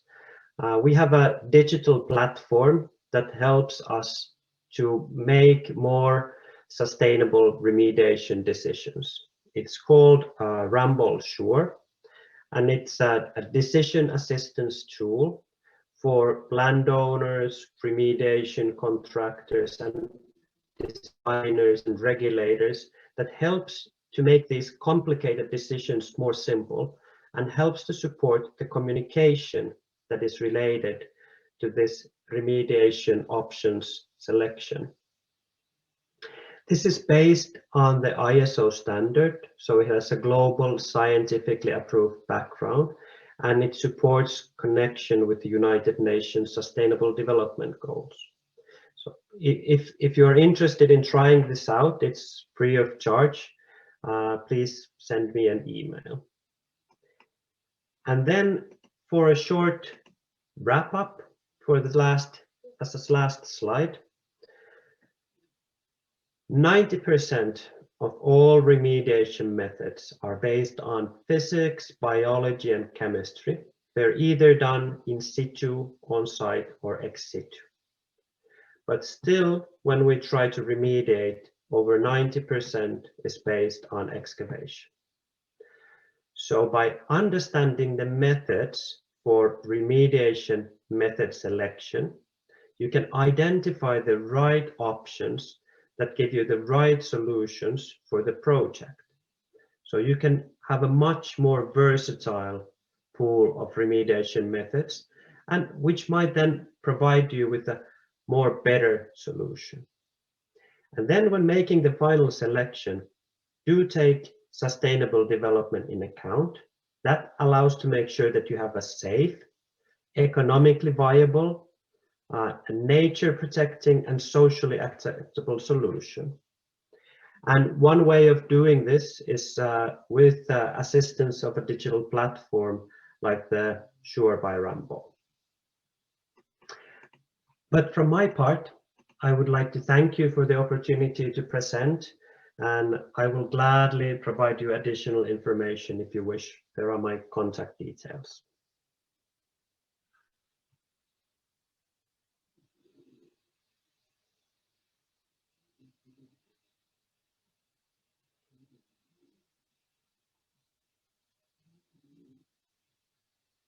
You are quiet, muted, Mr. Chairman.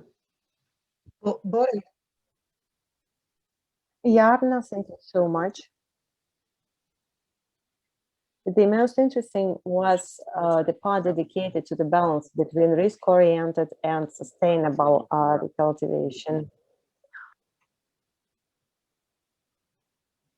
The next presentation will be made by Yuri Datsenko, Laboratory of Microbial Technologies.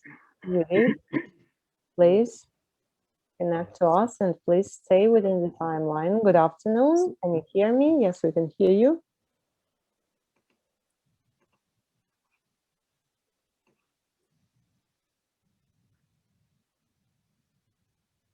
First of all, I would like to thank Boris for the invitation to the conference, for the possibility to speak. I will try to stay within the timeline. Screen, yes. First of all, good afternoon, everybody. My name is Yuri Datsenko. I represent Laboratory of Microbial Technologies, Moscow. I will speak about cleanup of contaminated soils using microbial technology. The problem we are solving is soil decontamination. As you can see from the map, the most contaminated areas are located in the historical part of the city, which is due to history. And except for them, we also have Krasnogvardeysk and Kolpinsk regions, which are highly contaminated with chemicals.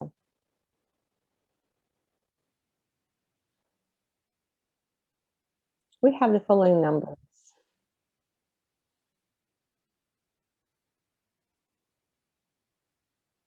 Norms in St. Petersburg are broken. The best numbers are from 4 to 10 times higher. I saw 90%. This is the percentage of soil recultivated by excavation. So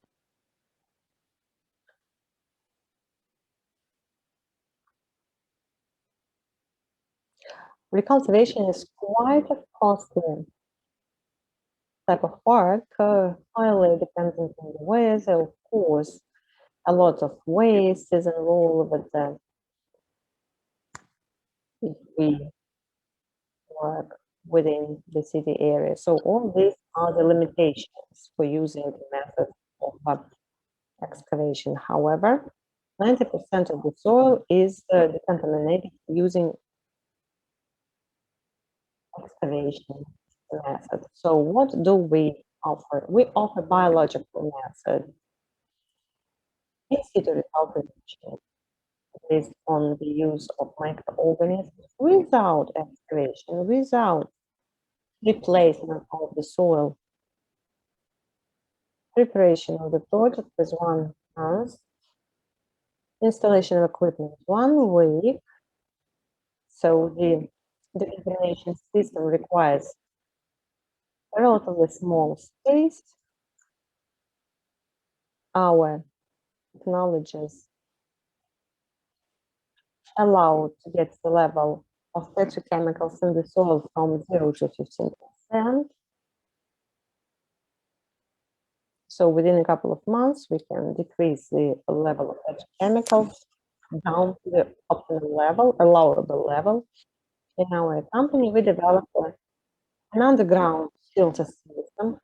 It allows to use microorganisms continuously throughout the year.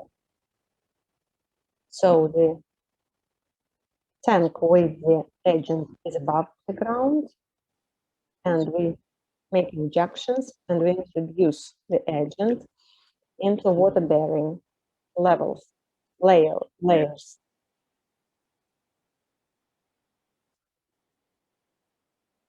Underground waters distribute our bacteria, so it serves as a kind of transportation.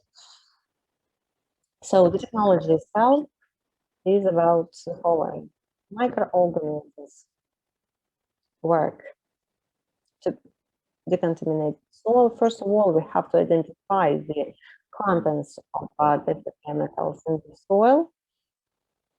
Based on this information, we select the proper concentration of our bio agent, and we install the system, activate our bio agent, and then we monitor the situation. We see how petrochemicals are decreasing.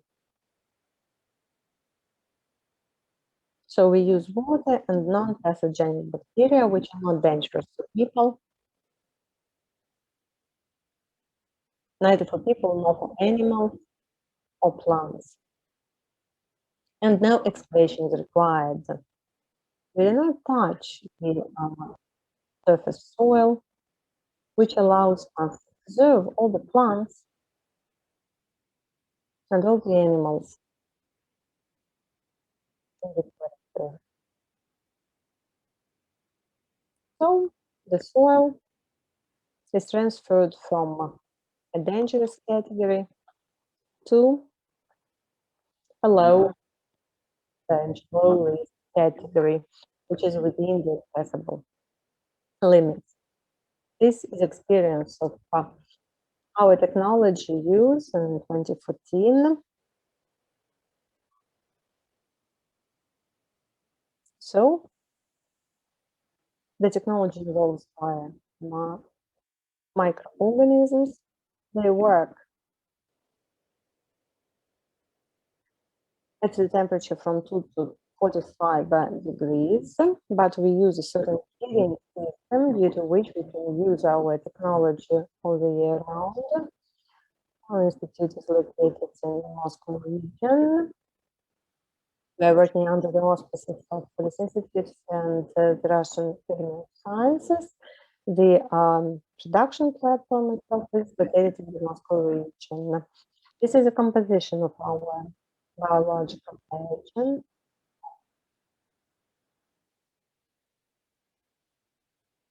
Some bacteria penetrate the film on the petrochemical. They eat up the petrochemical, so this is done by Candida and Pseudomonas, and Rhodococcus does a cleanup. As a result, we have an active heat, water, and CO2. The speed of oxidation of hydrocarbons is 27% per month. So these are two samples of soil we took in the summer last year. One sample was taken in August, the other one in September. And photos are speaking for themselves. We took the first sample, which was pure petrochemical, and the other sample is water absolutely free from petrochemical, this is a result we achieved for 4 months. Can I remind you the speed of work of our microorganisms is 27% per month. So depending on the concentration of contaminant, we can calculate in which time we can decontaminate the soil. These are the 3 parameters we use to report to our clients. Results of analysis of petrochemicals with underground waters in soils themselves, and the results of microbiological survey. These microorganisms we use have the so-called Aboriginal bacteria in their structure. These Aboriginal bacteria had lived before us and they will live after us. So these bacteria exchange information. Our bacteria teach Aboriginal bacteria to fight petrochemicals. They teach them to eat these petrochemicals. Well, we design a unique cocktail of bacteria which is suitable for a particular type of soil. And this is the procedure of our working with the customer. Option number 1, a turnkey solution. We formulate the price, we calculate the concentration and time required for the work. The result we can achieve during 1 month. Second option, either selling our bioagent itself or a bioagent together with a contamination system design, and our client builds it himself. So these are oil production areas we are working at in Russia and in Europe.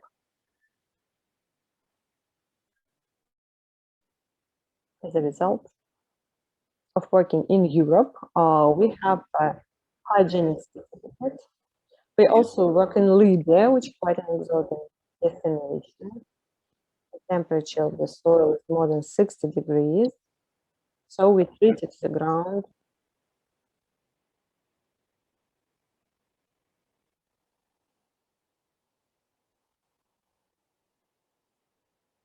and the client decided that the result should be soil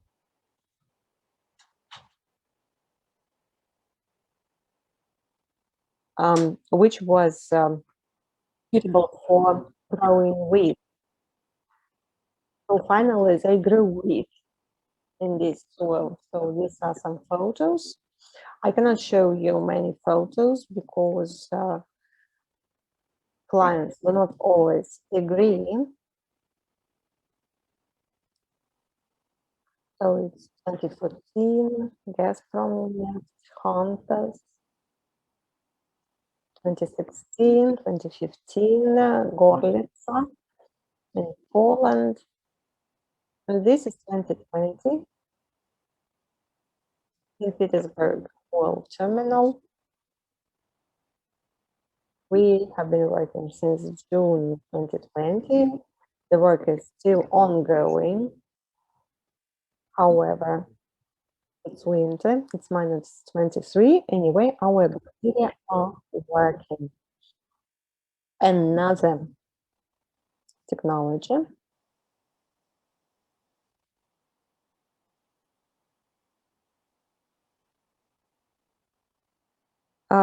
Biological decontamination of railroad gravel. So we treat the gravel in situ. Depending on the capacity of the station, we can treat up to 2,000 kilograms per day. So cleaning is done during shift. Our working solution is circulating all the time. We add a small quantity of our bacteria and work non-stop. So this is our system. Any car which can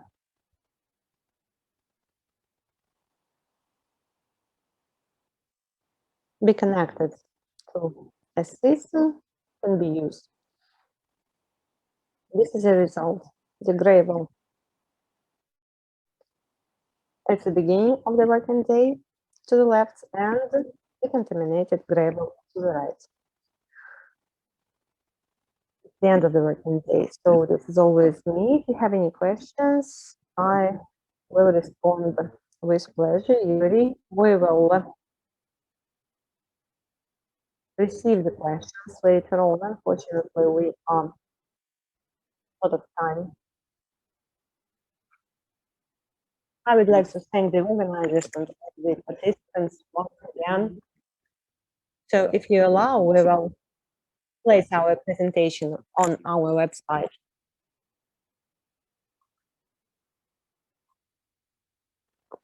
Now we turn to our Finnish colleagues. Perttu from the Dora Nova company. Perttu, please connect. Yes, hello all. Let's start the presentation. Yeah. Hopefully you are able to see it now. So first of all, thank you for the organizers to give us the opportunity to give some insight from Finnish in situ remediation cases and use from a Finnish in situ contractor. So my topic is in situ remediation case examples from Finland, and to show you the agenda for this rather brief presentation. So first few words about the company that I'm presenting, and then altogether three case examples, and all of these are from biological in situ treatment of soil and groundwater.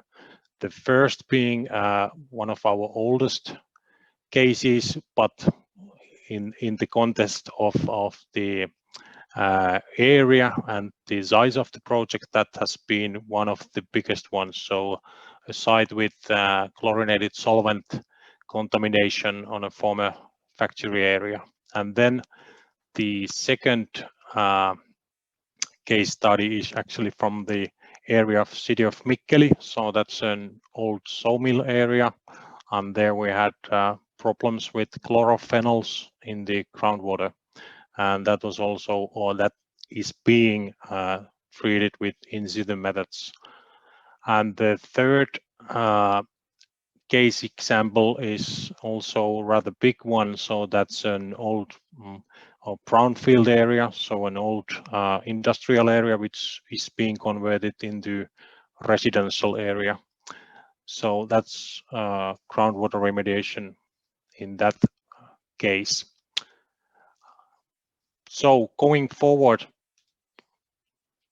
some words about the company. So My name is Perttu Mattila, and I'm the head of soil and groundwater remediation sector at Doranova. So we have two business lines, the one being biogas plants, and these are big biogas utilization plants that we do project globally, so almost in all continents. And then the sector which is our oldest sector is the groundwater and soil remediation business, and that's something we have done now for roughly 25 years.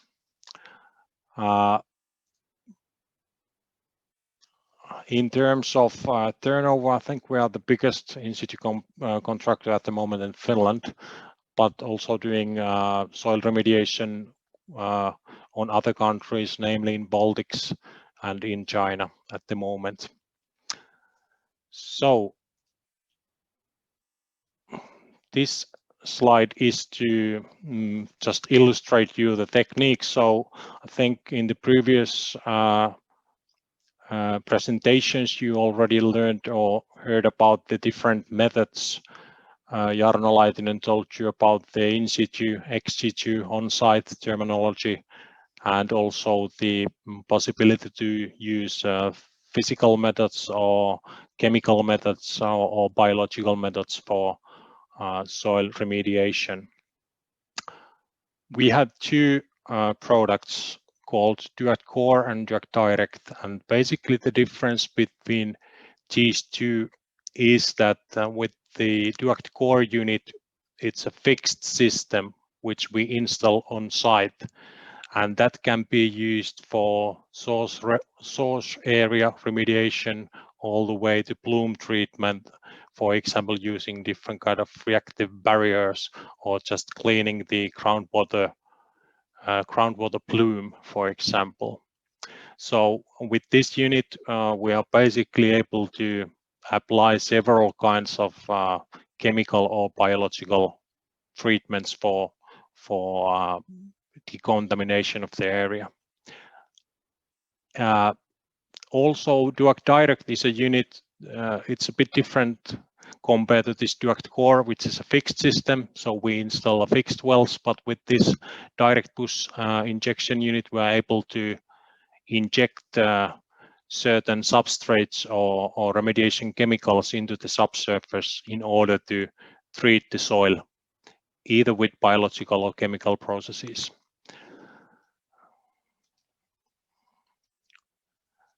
Going to the cases that I'm going to show you, the first one is chlorinated solvent groundwater remediation project in southern Finland. And to give you some short background of the area, it's a rather big industrial site with the factory which was established in the 1960s on the area. And they used there some chlorinated solvents, namely TCE, trichloroethylene, for decreasing of metals before painting them. And firstly, the contamination was observed in '94, but it took several years for investigations in order to the process to developed into the remediation actually. So in 2006, basically the whole vast area of contamination was understood and acknowledged. And at the time, there were concentrations of over 200,000 micrograms per liter of solvents on the source area, and the drinking water limit here in Finland is 10. So you get an idea how bad condition there was in the groundwater. And that contamination was actually spreading to over 2 square kilometer area. So it was affecting a lot of household and drinking water supply on the area. And what Doranova did on that side was that we made two separate remediation phases between 2009 to 2012, and then followed by another 3-year remediation from 2013 to 2016. To illustrate you what was the technology, so all of these cases that I'm showing you are biological remediation. So in this particular case, we were using technology called IRD, or anaerobic dechlorination, which basically means that we are using naturally occurring bacteria of that area, namely the halococcoids, which will break down the chlorinated solvents into ethane, harmless ethane. And how it goes, this is just how to say it, maybe a bit more, well, the process is much more, it's simplified process here, but in any case, the chlorine atoms are replaced by hydrogen atoms, and this is done by the microbes naturally at the groundwater. And what we do in this case is that we change the conditions in the groundwater so that the natural breakdown is possible in the groundwater. So this is the map of the area, and basically what we found out through the studies was that there were 2 hotspots on the area on the factory, and these are the source areas. And we installed remediation activities on these source areas, but then again the contamination spread from this source area to almost all directions. But based on the studies, the main groundwater flow direction was towards the arrow here. So we installed also reactive barrier, permeable reactive barrier on the corner of the property over here. Here are some pictures from the units itself. So the idea was to inject a substrate which will boost the microbial breakdown in the groundwater, so that the trichloroethylene will eventually degrade into ethane. And as you can see from the picture, the unit itself was rather small, so it was pretty easy to place them inside the factory building. And the other picture here is outside from the permeable wall injection treatment site. So here we had some 30 injection wells which were used here for the injection of the substrate to the subsoil. Going to the results, just a few graphs from few of the sampling points. So what we can see here is the biodegradation of the 3-chloroethane into this purple one, which is dichloroethane, and then all the way to vinyl chloride, and then to ethane. And at the end, the concentrations were really, really low. But as you can see from the pictures, the timeline is different depending on the sampling point. So for example, this point here is presenting the source area itself. So it took rather long time to get rid of all the contaminants on the area. Monthly sampling for several years. So this is in that sense, confirmed case.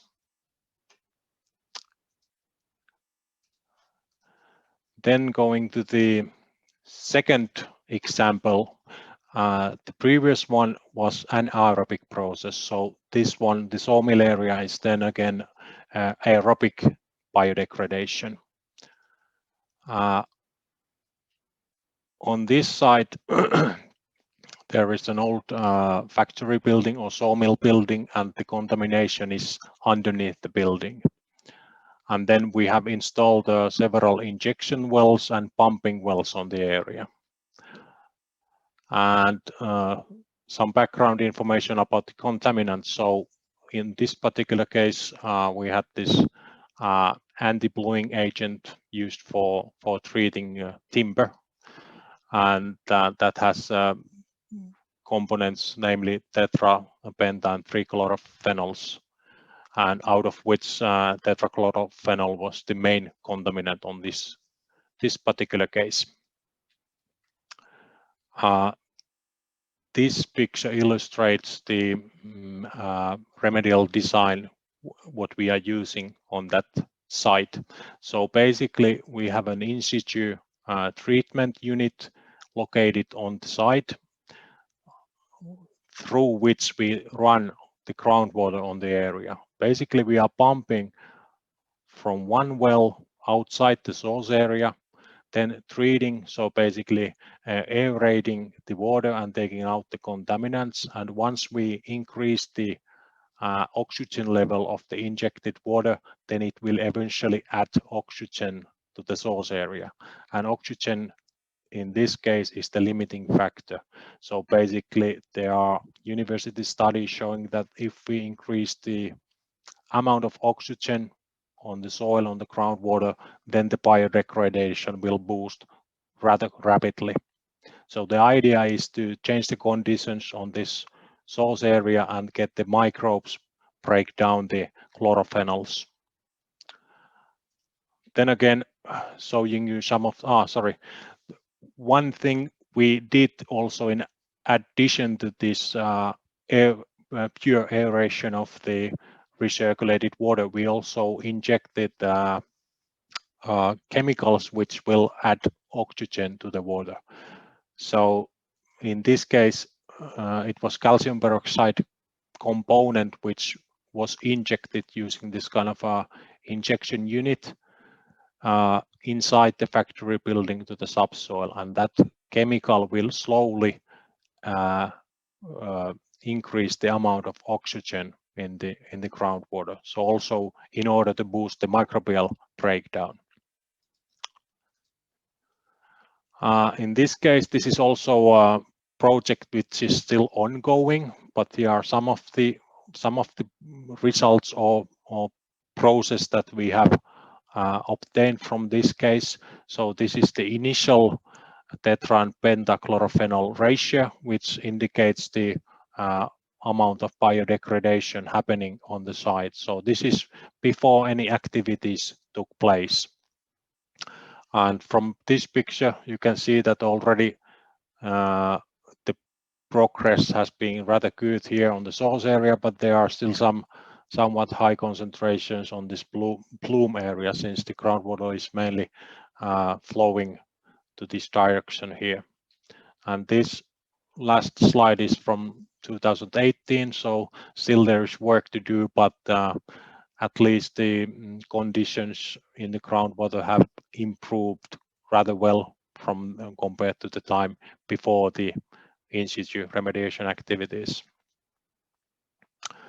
So this is an aerobic process using fixed wells and also direct push injection of oxygen releasing chemicals to the source area. So also a sort of several different methods applied to one project. Third example, this is a Crownfield site where the groundwater is contaminated with chlorinated solvents. So in this case, it's an old brownfield, old industrial area with 100 years of operations. There has been a lot of excavation works done during the years, but also still the groundwater is contaminated with chlorinated solvents, and the area impacted is over 9 hectares. And what we did in this case was that we injected or used this anaerobic biodegradation process once again, as in the first example. And the difference for the first one is that we use direct push injection. So basically there are no fixed installed wells. Instead, we used the injection rig and injected this kind of IRD substrate, so-called food for the microbes, in order the micro degradation to increase. in 2019 on the area of over 1.4 hectares, over 400 injection points altogether.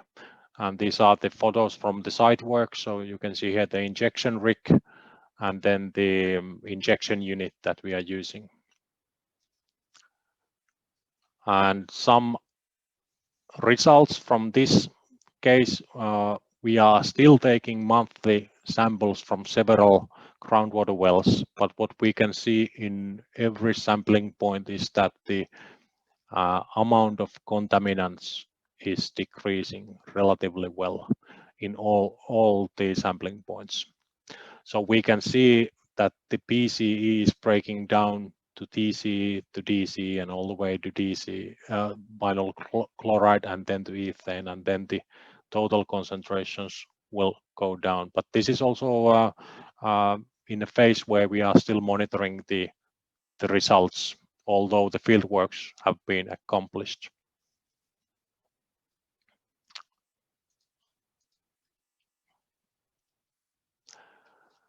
Then this is my last slide, just to give you some lessons learned in Finland, how I see it. So as you have seen from the previous presentations, in Finland, at least I see that there's really high increasing interest towards the sustainable remediation methods. What you of course need to take into account are the economical, social, environmental aspects. Another thing is that we are using risk evaluation or risk assessment based model, so that we are not always binded to threshold or guideline values given in the legislation, but to do site-specific risk evaluation. Another thing is that since these are rather complex process and projects, we tend to utilize the know-how of key experts from different companies. So in Finland, we are using a lot of cooperation with consultants like Rampol, who have a certain expertise, and then again we are using also some foreign companies who are expert in, for example, producing microbes for bioaugmentation and such. So it's a combination of different companies doing or targeting for one task to resolve the problem. And what we of course need to understand are the pathways, the potential risks. It's crucial that we target the remedial actions in the right place at the right time. So in most of the cases, for example, the 3 that I showed you now, in all of those we have done lab piloting, where we verify that in lab scale this degradation, biological degradation, is possible. Then we have done a field pilot to test the technology in a small scale on the field, and then going to a full scale remediation. So I think that's a good way in a challenging sites to go from small to large approach. And since we are especially concentrating on organic contaminants, there might be also heavy metals, for example, so it always needs some sort of a hybrid remediation method. So not just one, like biology or chemistry or excavation is possible, but you need several different remediation technologies applied at the one project site. And the importance of pre-investigation, I cannot underline this more. It's really crucial to have a good understanding what's happening on the site before you do any planning for the project. Basically, we need to be prepared to reevaluate the design, so that during the remediation project we might be able to change or adjust it based on the results. And then then again also reevaluate the targets. So that's also something that we might need to do when applying in situ remediation technologies. Okay, so that's my presentation, and here are my contact details. So if you have any further questions, don't hesitate to call me or send email. Thanks.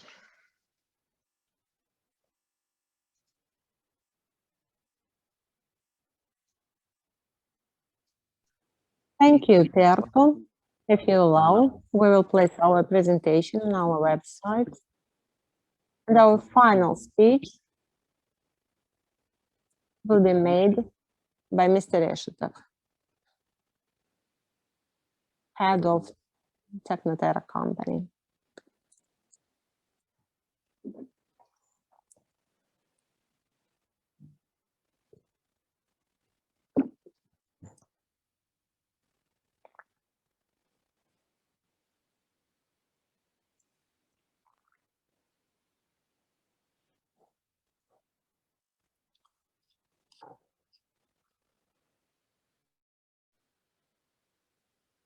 Yes, we can hear you now.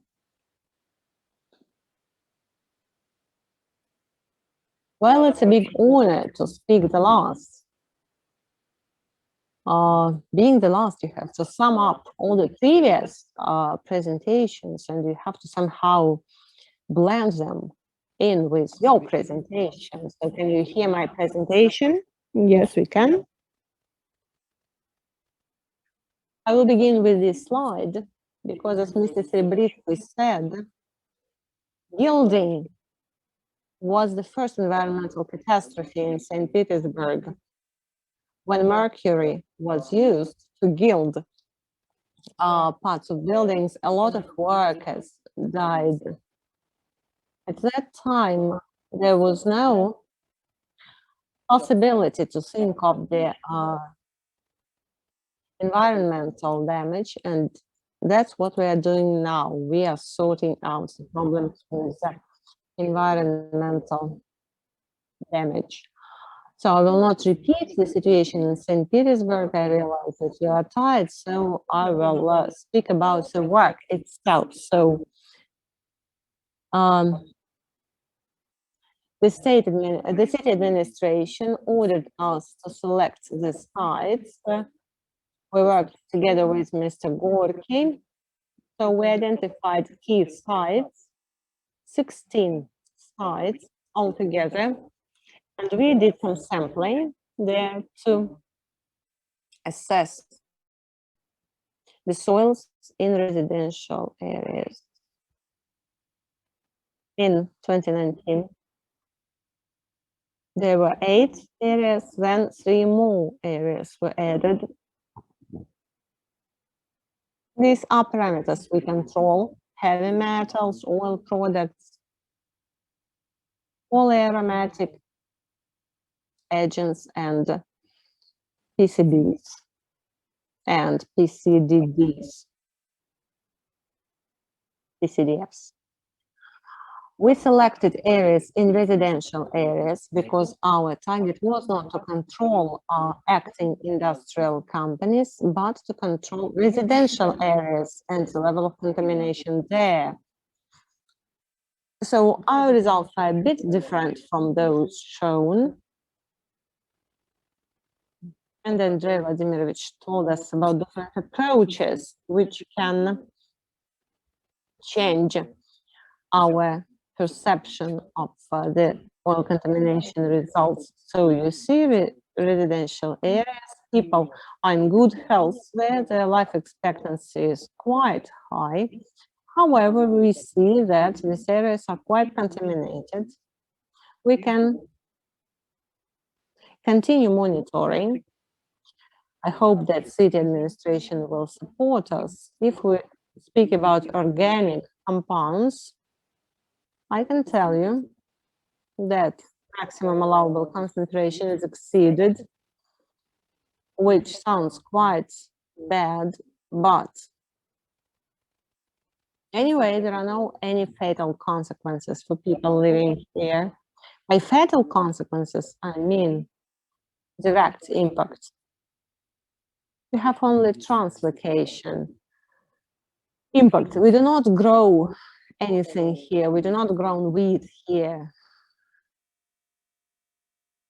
So the impact will be different. So we use such a parameter, the level of transgenesis. You see, the situation is different. Cancerogenesis. So in more contaminated areas, cancerogenesis is higher. Our work is not dedicated to liquidation of the catastrophic consequences like we saw after gilding of the dome of the Kazan Cathedral. Our task is to identify and manage the risks and to help the city administration develop a proper policy to send money towards the most vulnerable areas, because you know it's quite impossible to decontaminate the entire city. Speaking about organic substances, the northern area is more contaminated. We identified 13 areas, and we see that the northern areas are contaminated more due to some historic factors. Heavy metals. If we compare concentrations with baseline ones, we will see a huge difference. Polyaromatic organic compounds are seen here. Benzopyrene in the first place. Oil products are here as well, but oil products are natural components, and benzopyrene is a product of technogenic processes. High contamination with oil products is seen in places where these oil products were used. As for benzopyrene, it contaminates the entire territory. And I will show you why benzopyrene is more dangerous than heavy metals. We know that arsenic is dangerous, but not many people think of benzopyrene as a dangerous component. We try to take into account the regions and the possible error factors. So you see the central region, Primorsky region. This is dynamics. For years, unfortunately, the dynamics is continuous.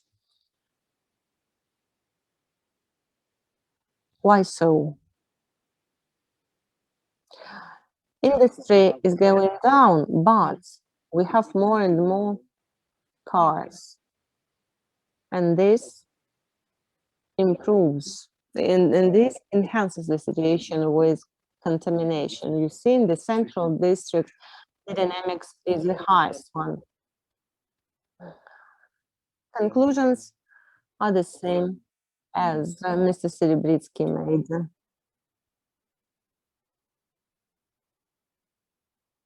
As of today, the priority should be given to organic substances and not to heavy metals. However, we still have to control the situation with heavy metals as well, because some contaminants accumulated in the soil long ago. It's the very beginning of the St. Petersburg history. Moreover, in the city, we have some sources from which these contaminants penetrate adjacent territories. We believe that underground water, atmospheric water distributes these dangerous substances. These sources may be old landfills or reconstructed industrial sites, which requires sanation.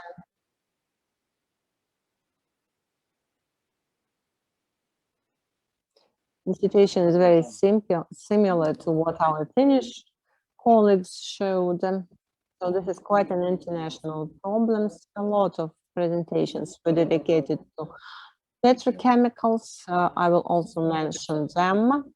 Here we work with our design bureau from Sfera. They develop design documents for us to recultivate landfills. It was very pleasant to hear that everybody except for Yuri Datsenko cooperated with Technoterra and we had joint seminars with Doranova in St. Petersburg, and Rambol was our client at some plants.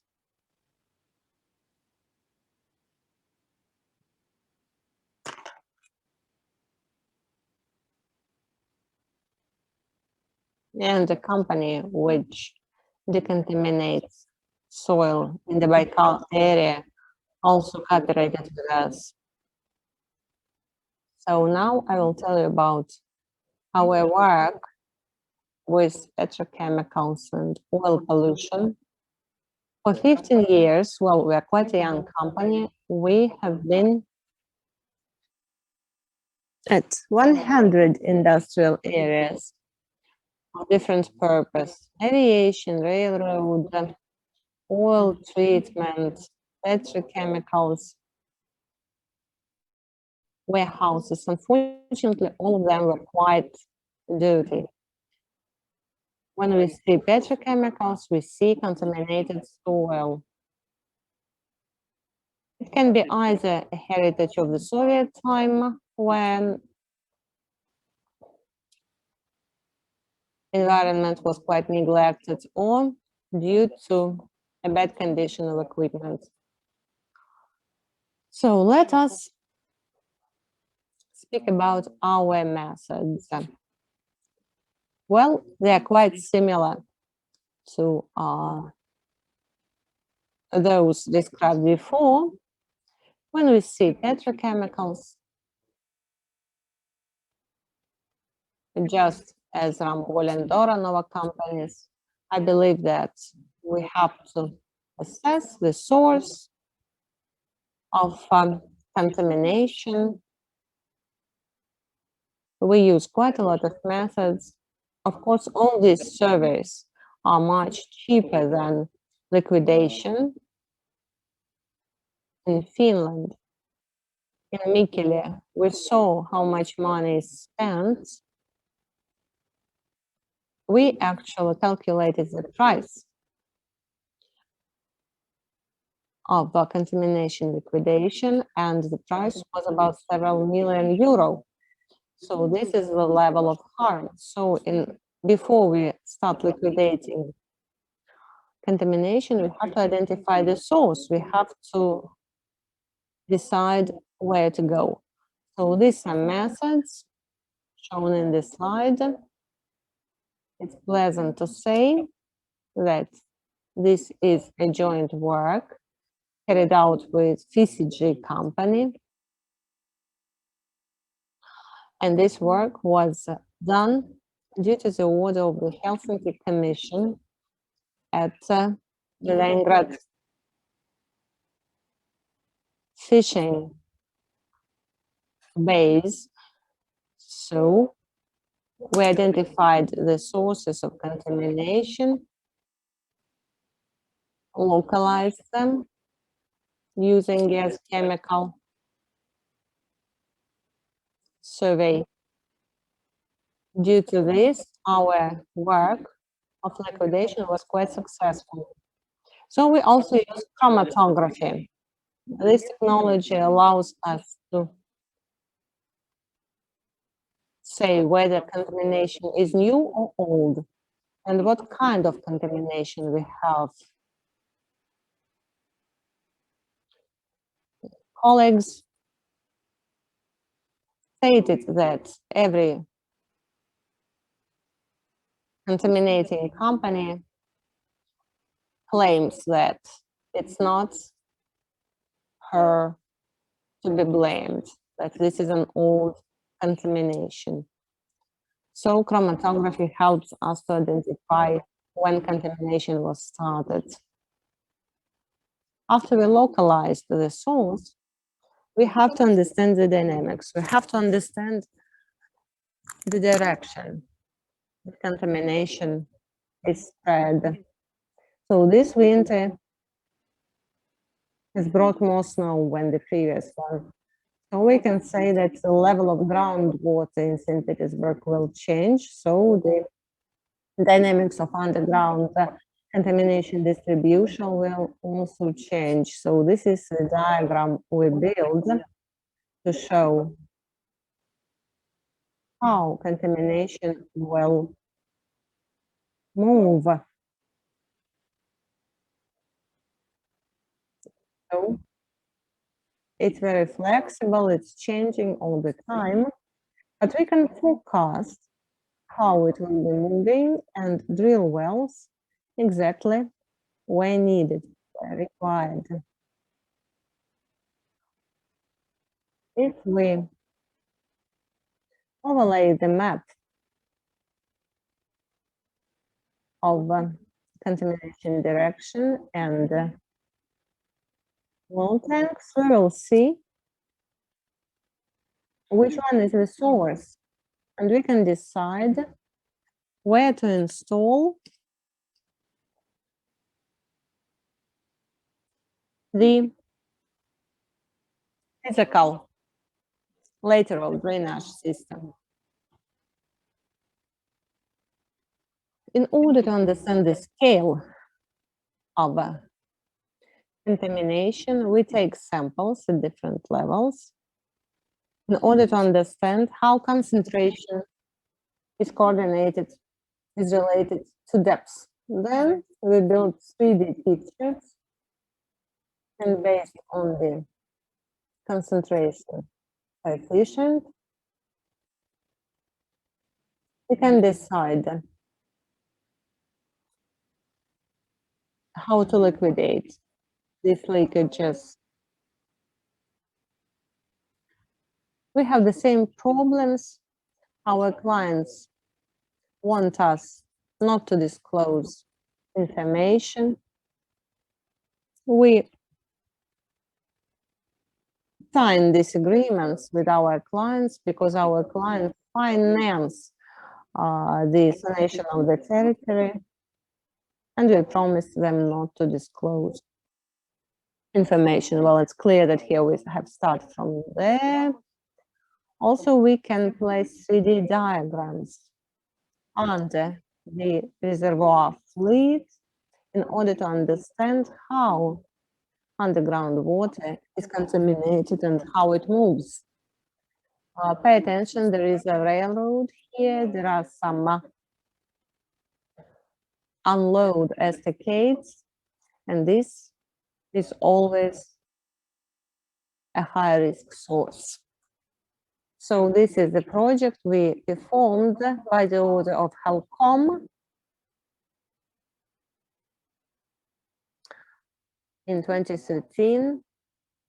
This work allowed us to move up to a higher level. So I do hope that this seminar will also be useful for many people. These are oil-based, these are petrochemicals, and the combination of different technologies, geophysics, geochemistry,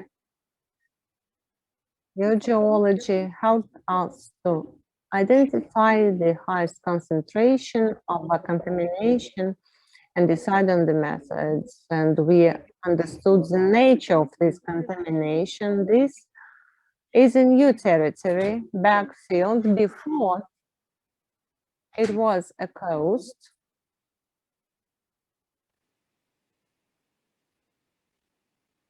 And petrochemicals are migrating towards the river.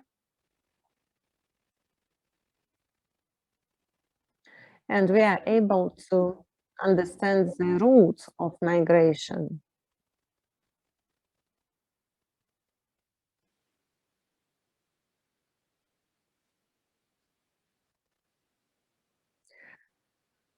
So this technology is quite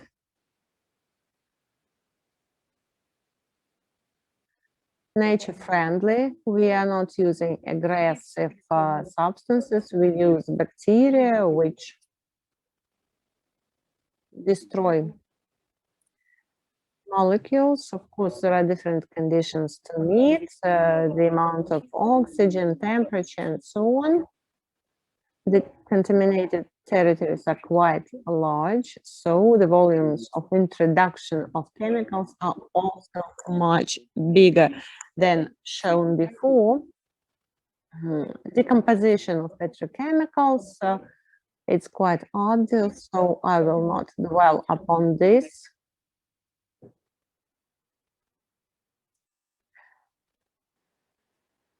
Thorough preparation surveys allow us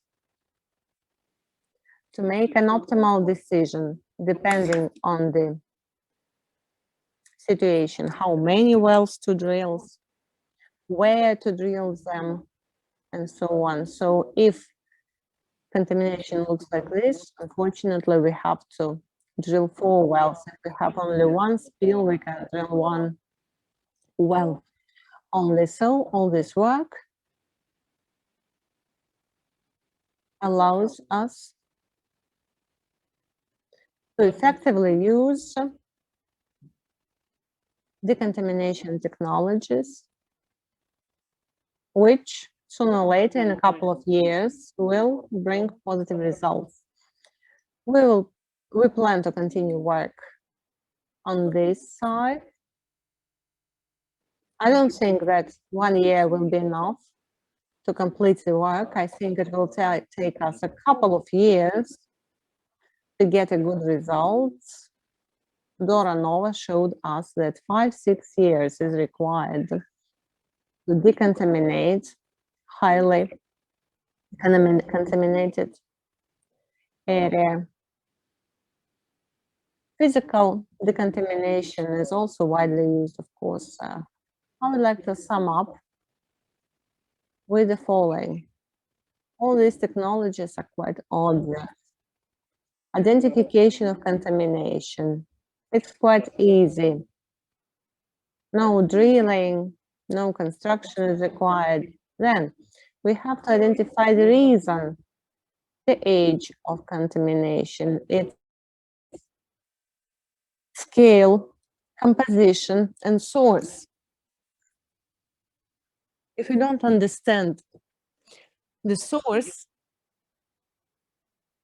we will not be able to curb contamination. If petrochemicals are quite old,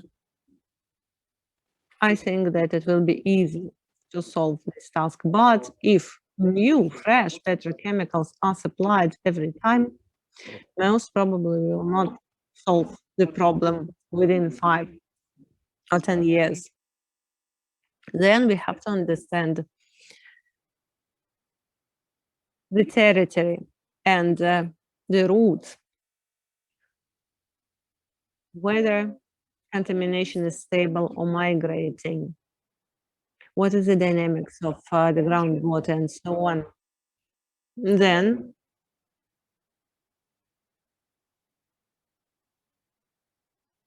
we have to select the method.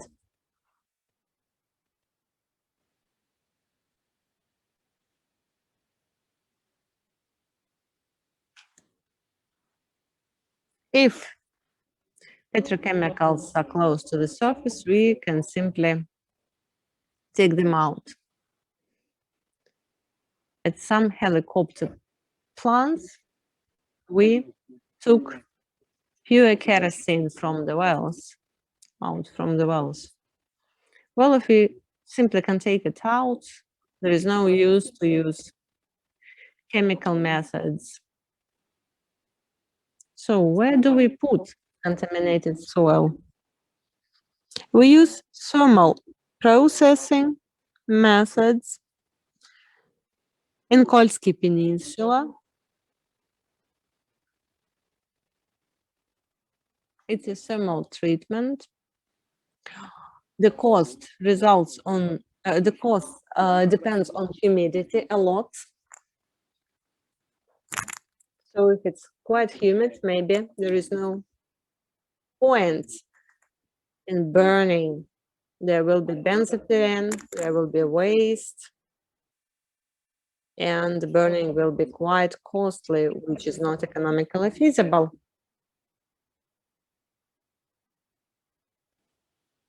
We believe that biological treatment should be used only we have a small scale contamination and we need to get a really good result, and we cannot take petrochemicals out and they're scattered around the big territory. And I agree with Zoranova and Ecoprom companies that we have to monitor quality continuously. While it's good to grow wheat to see if the result is good or not, but maybe it cannot be performed in all the regions of Russia. Quality control allows us to optimize our work, to decide on the efficiency of the processes, and to introduce changes. And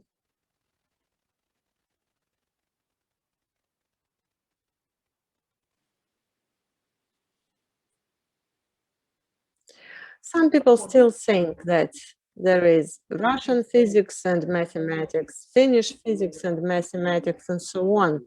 Our today's seminar showed that this is not the case. All the sciences are the same in all the countries, and all the technologies work in the same way, and we're using them effectively.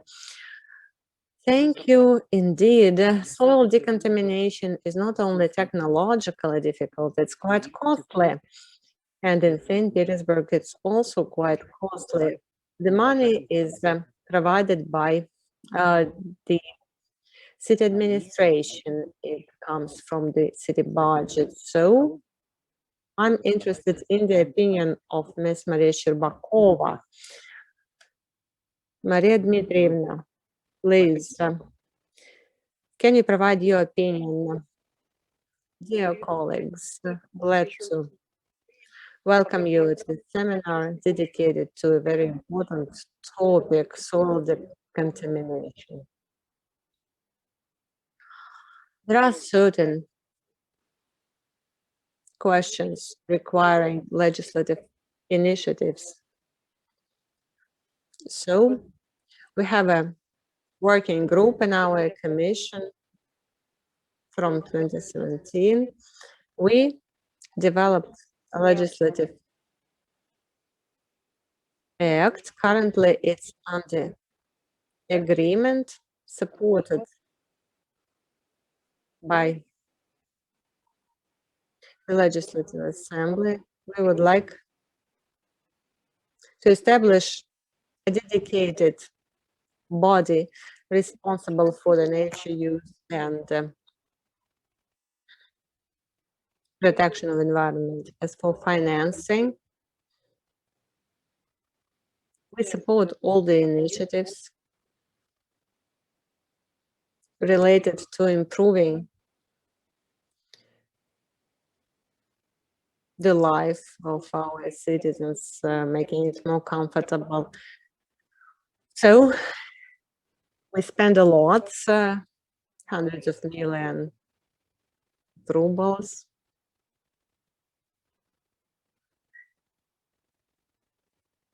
Of course, we need to do prevention, to develop new technologies, and we always support such projects. We understand that it is very important for St. Petersburg and for our neighbor countries. I would like to thank our Finnish colleagues for sharing their experience. It's very useful for both of us. to solve questions important for both of our countries.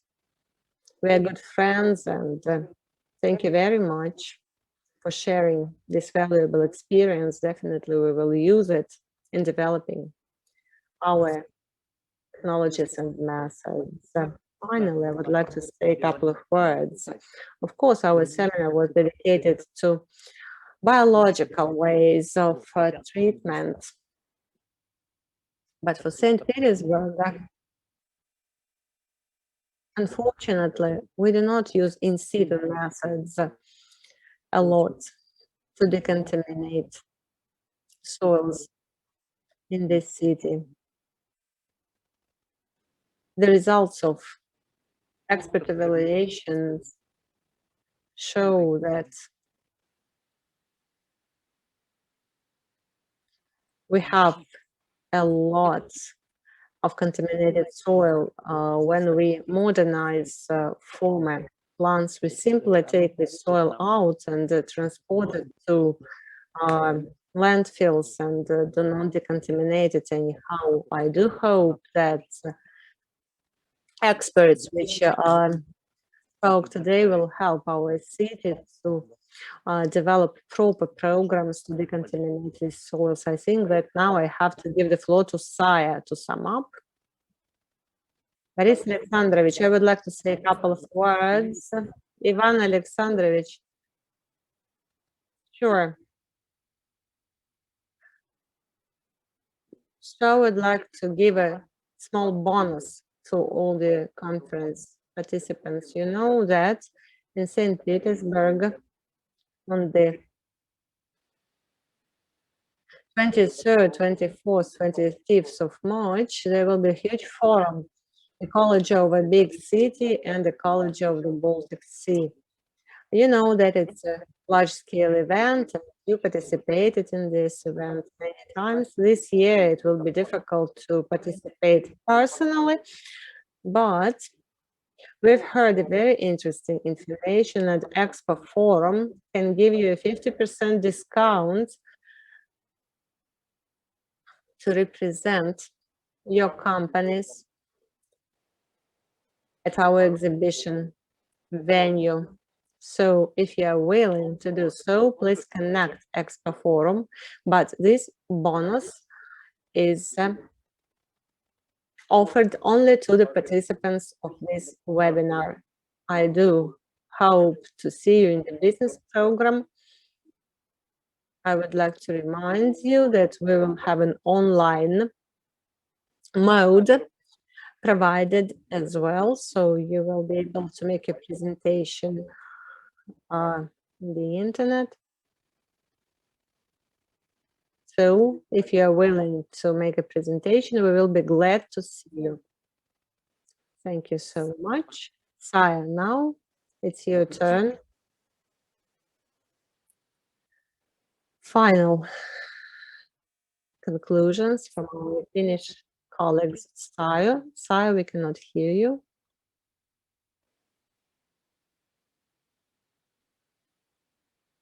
Thank you for the invitation to EXPOFORUM, Ecology of a Big City. Definitely we will participate somehow, and I would like to thank everybody for wonderful presentations. We've heard a lot of important information, and what is also important, that our cooperation continues. This is what is important indeed. Thank you. Thank you, dear colleagues. We wish you good health. Let God relieve you from coronavirus and other diseases. And I would like to remind you that all the presentations will be uploaded to our website.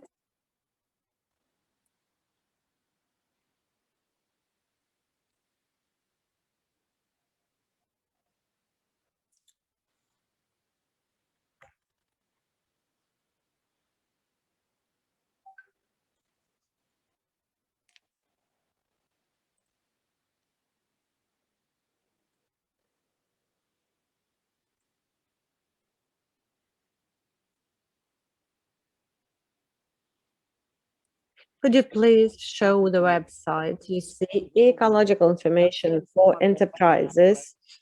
There, you can find all the information about our projects, cooperation with enterprises. So this is quite an effective tool, this website. If you want to place your information, we will be glad to do it. Once again, thank you everybody, and I wish all of you good health.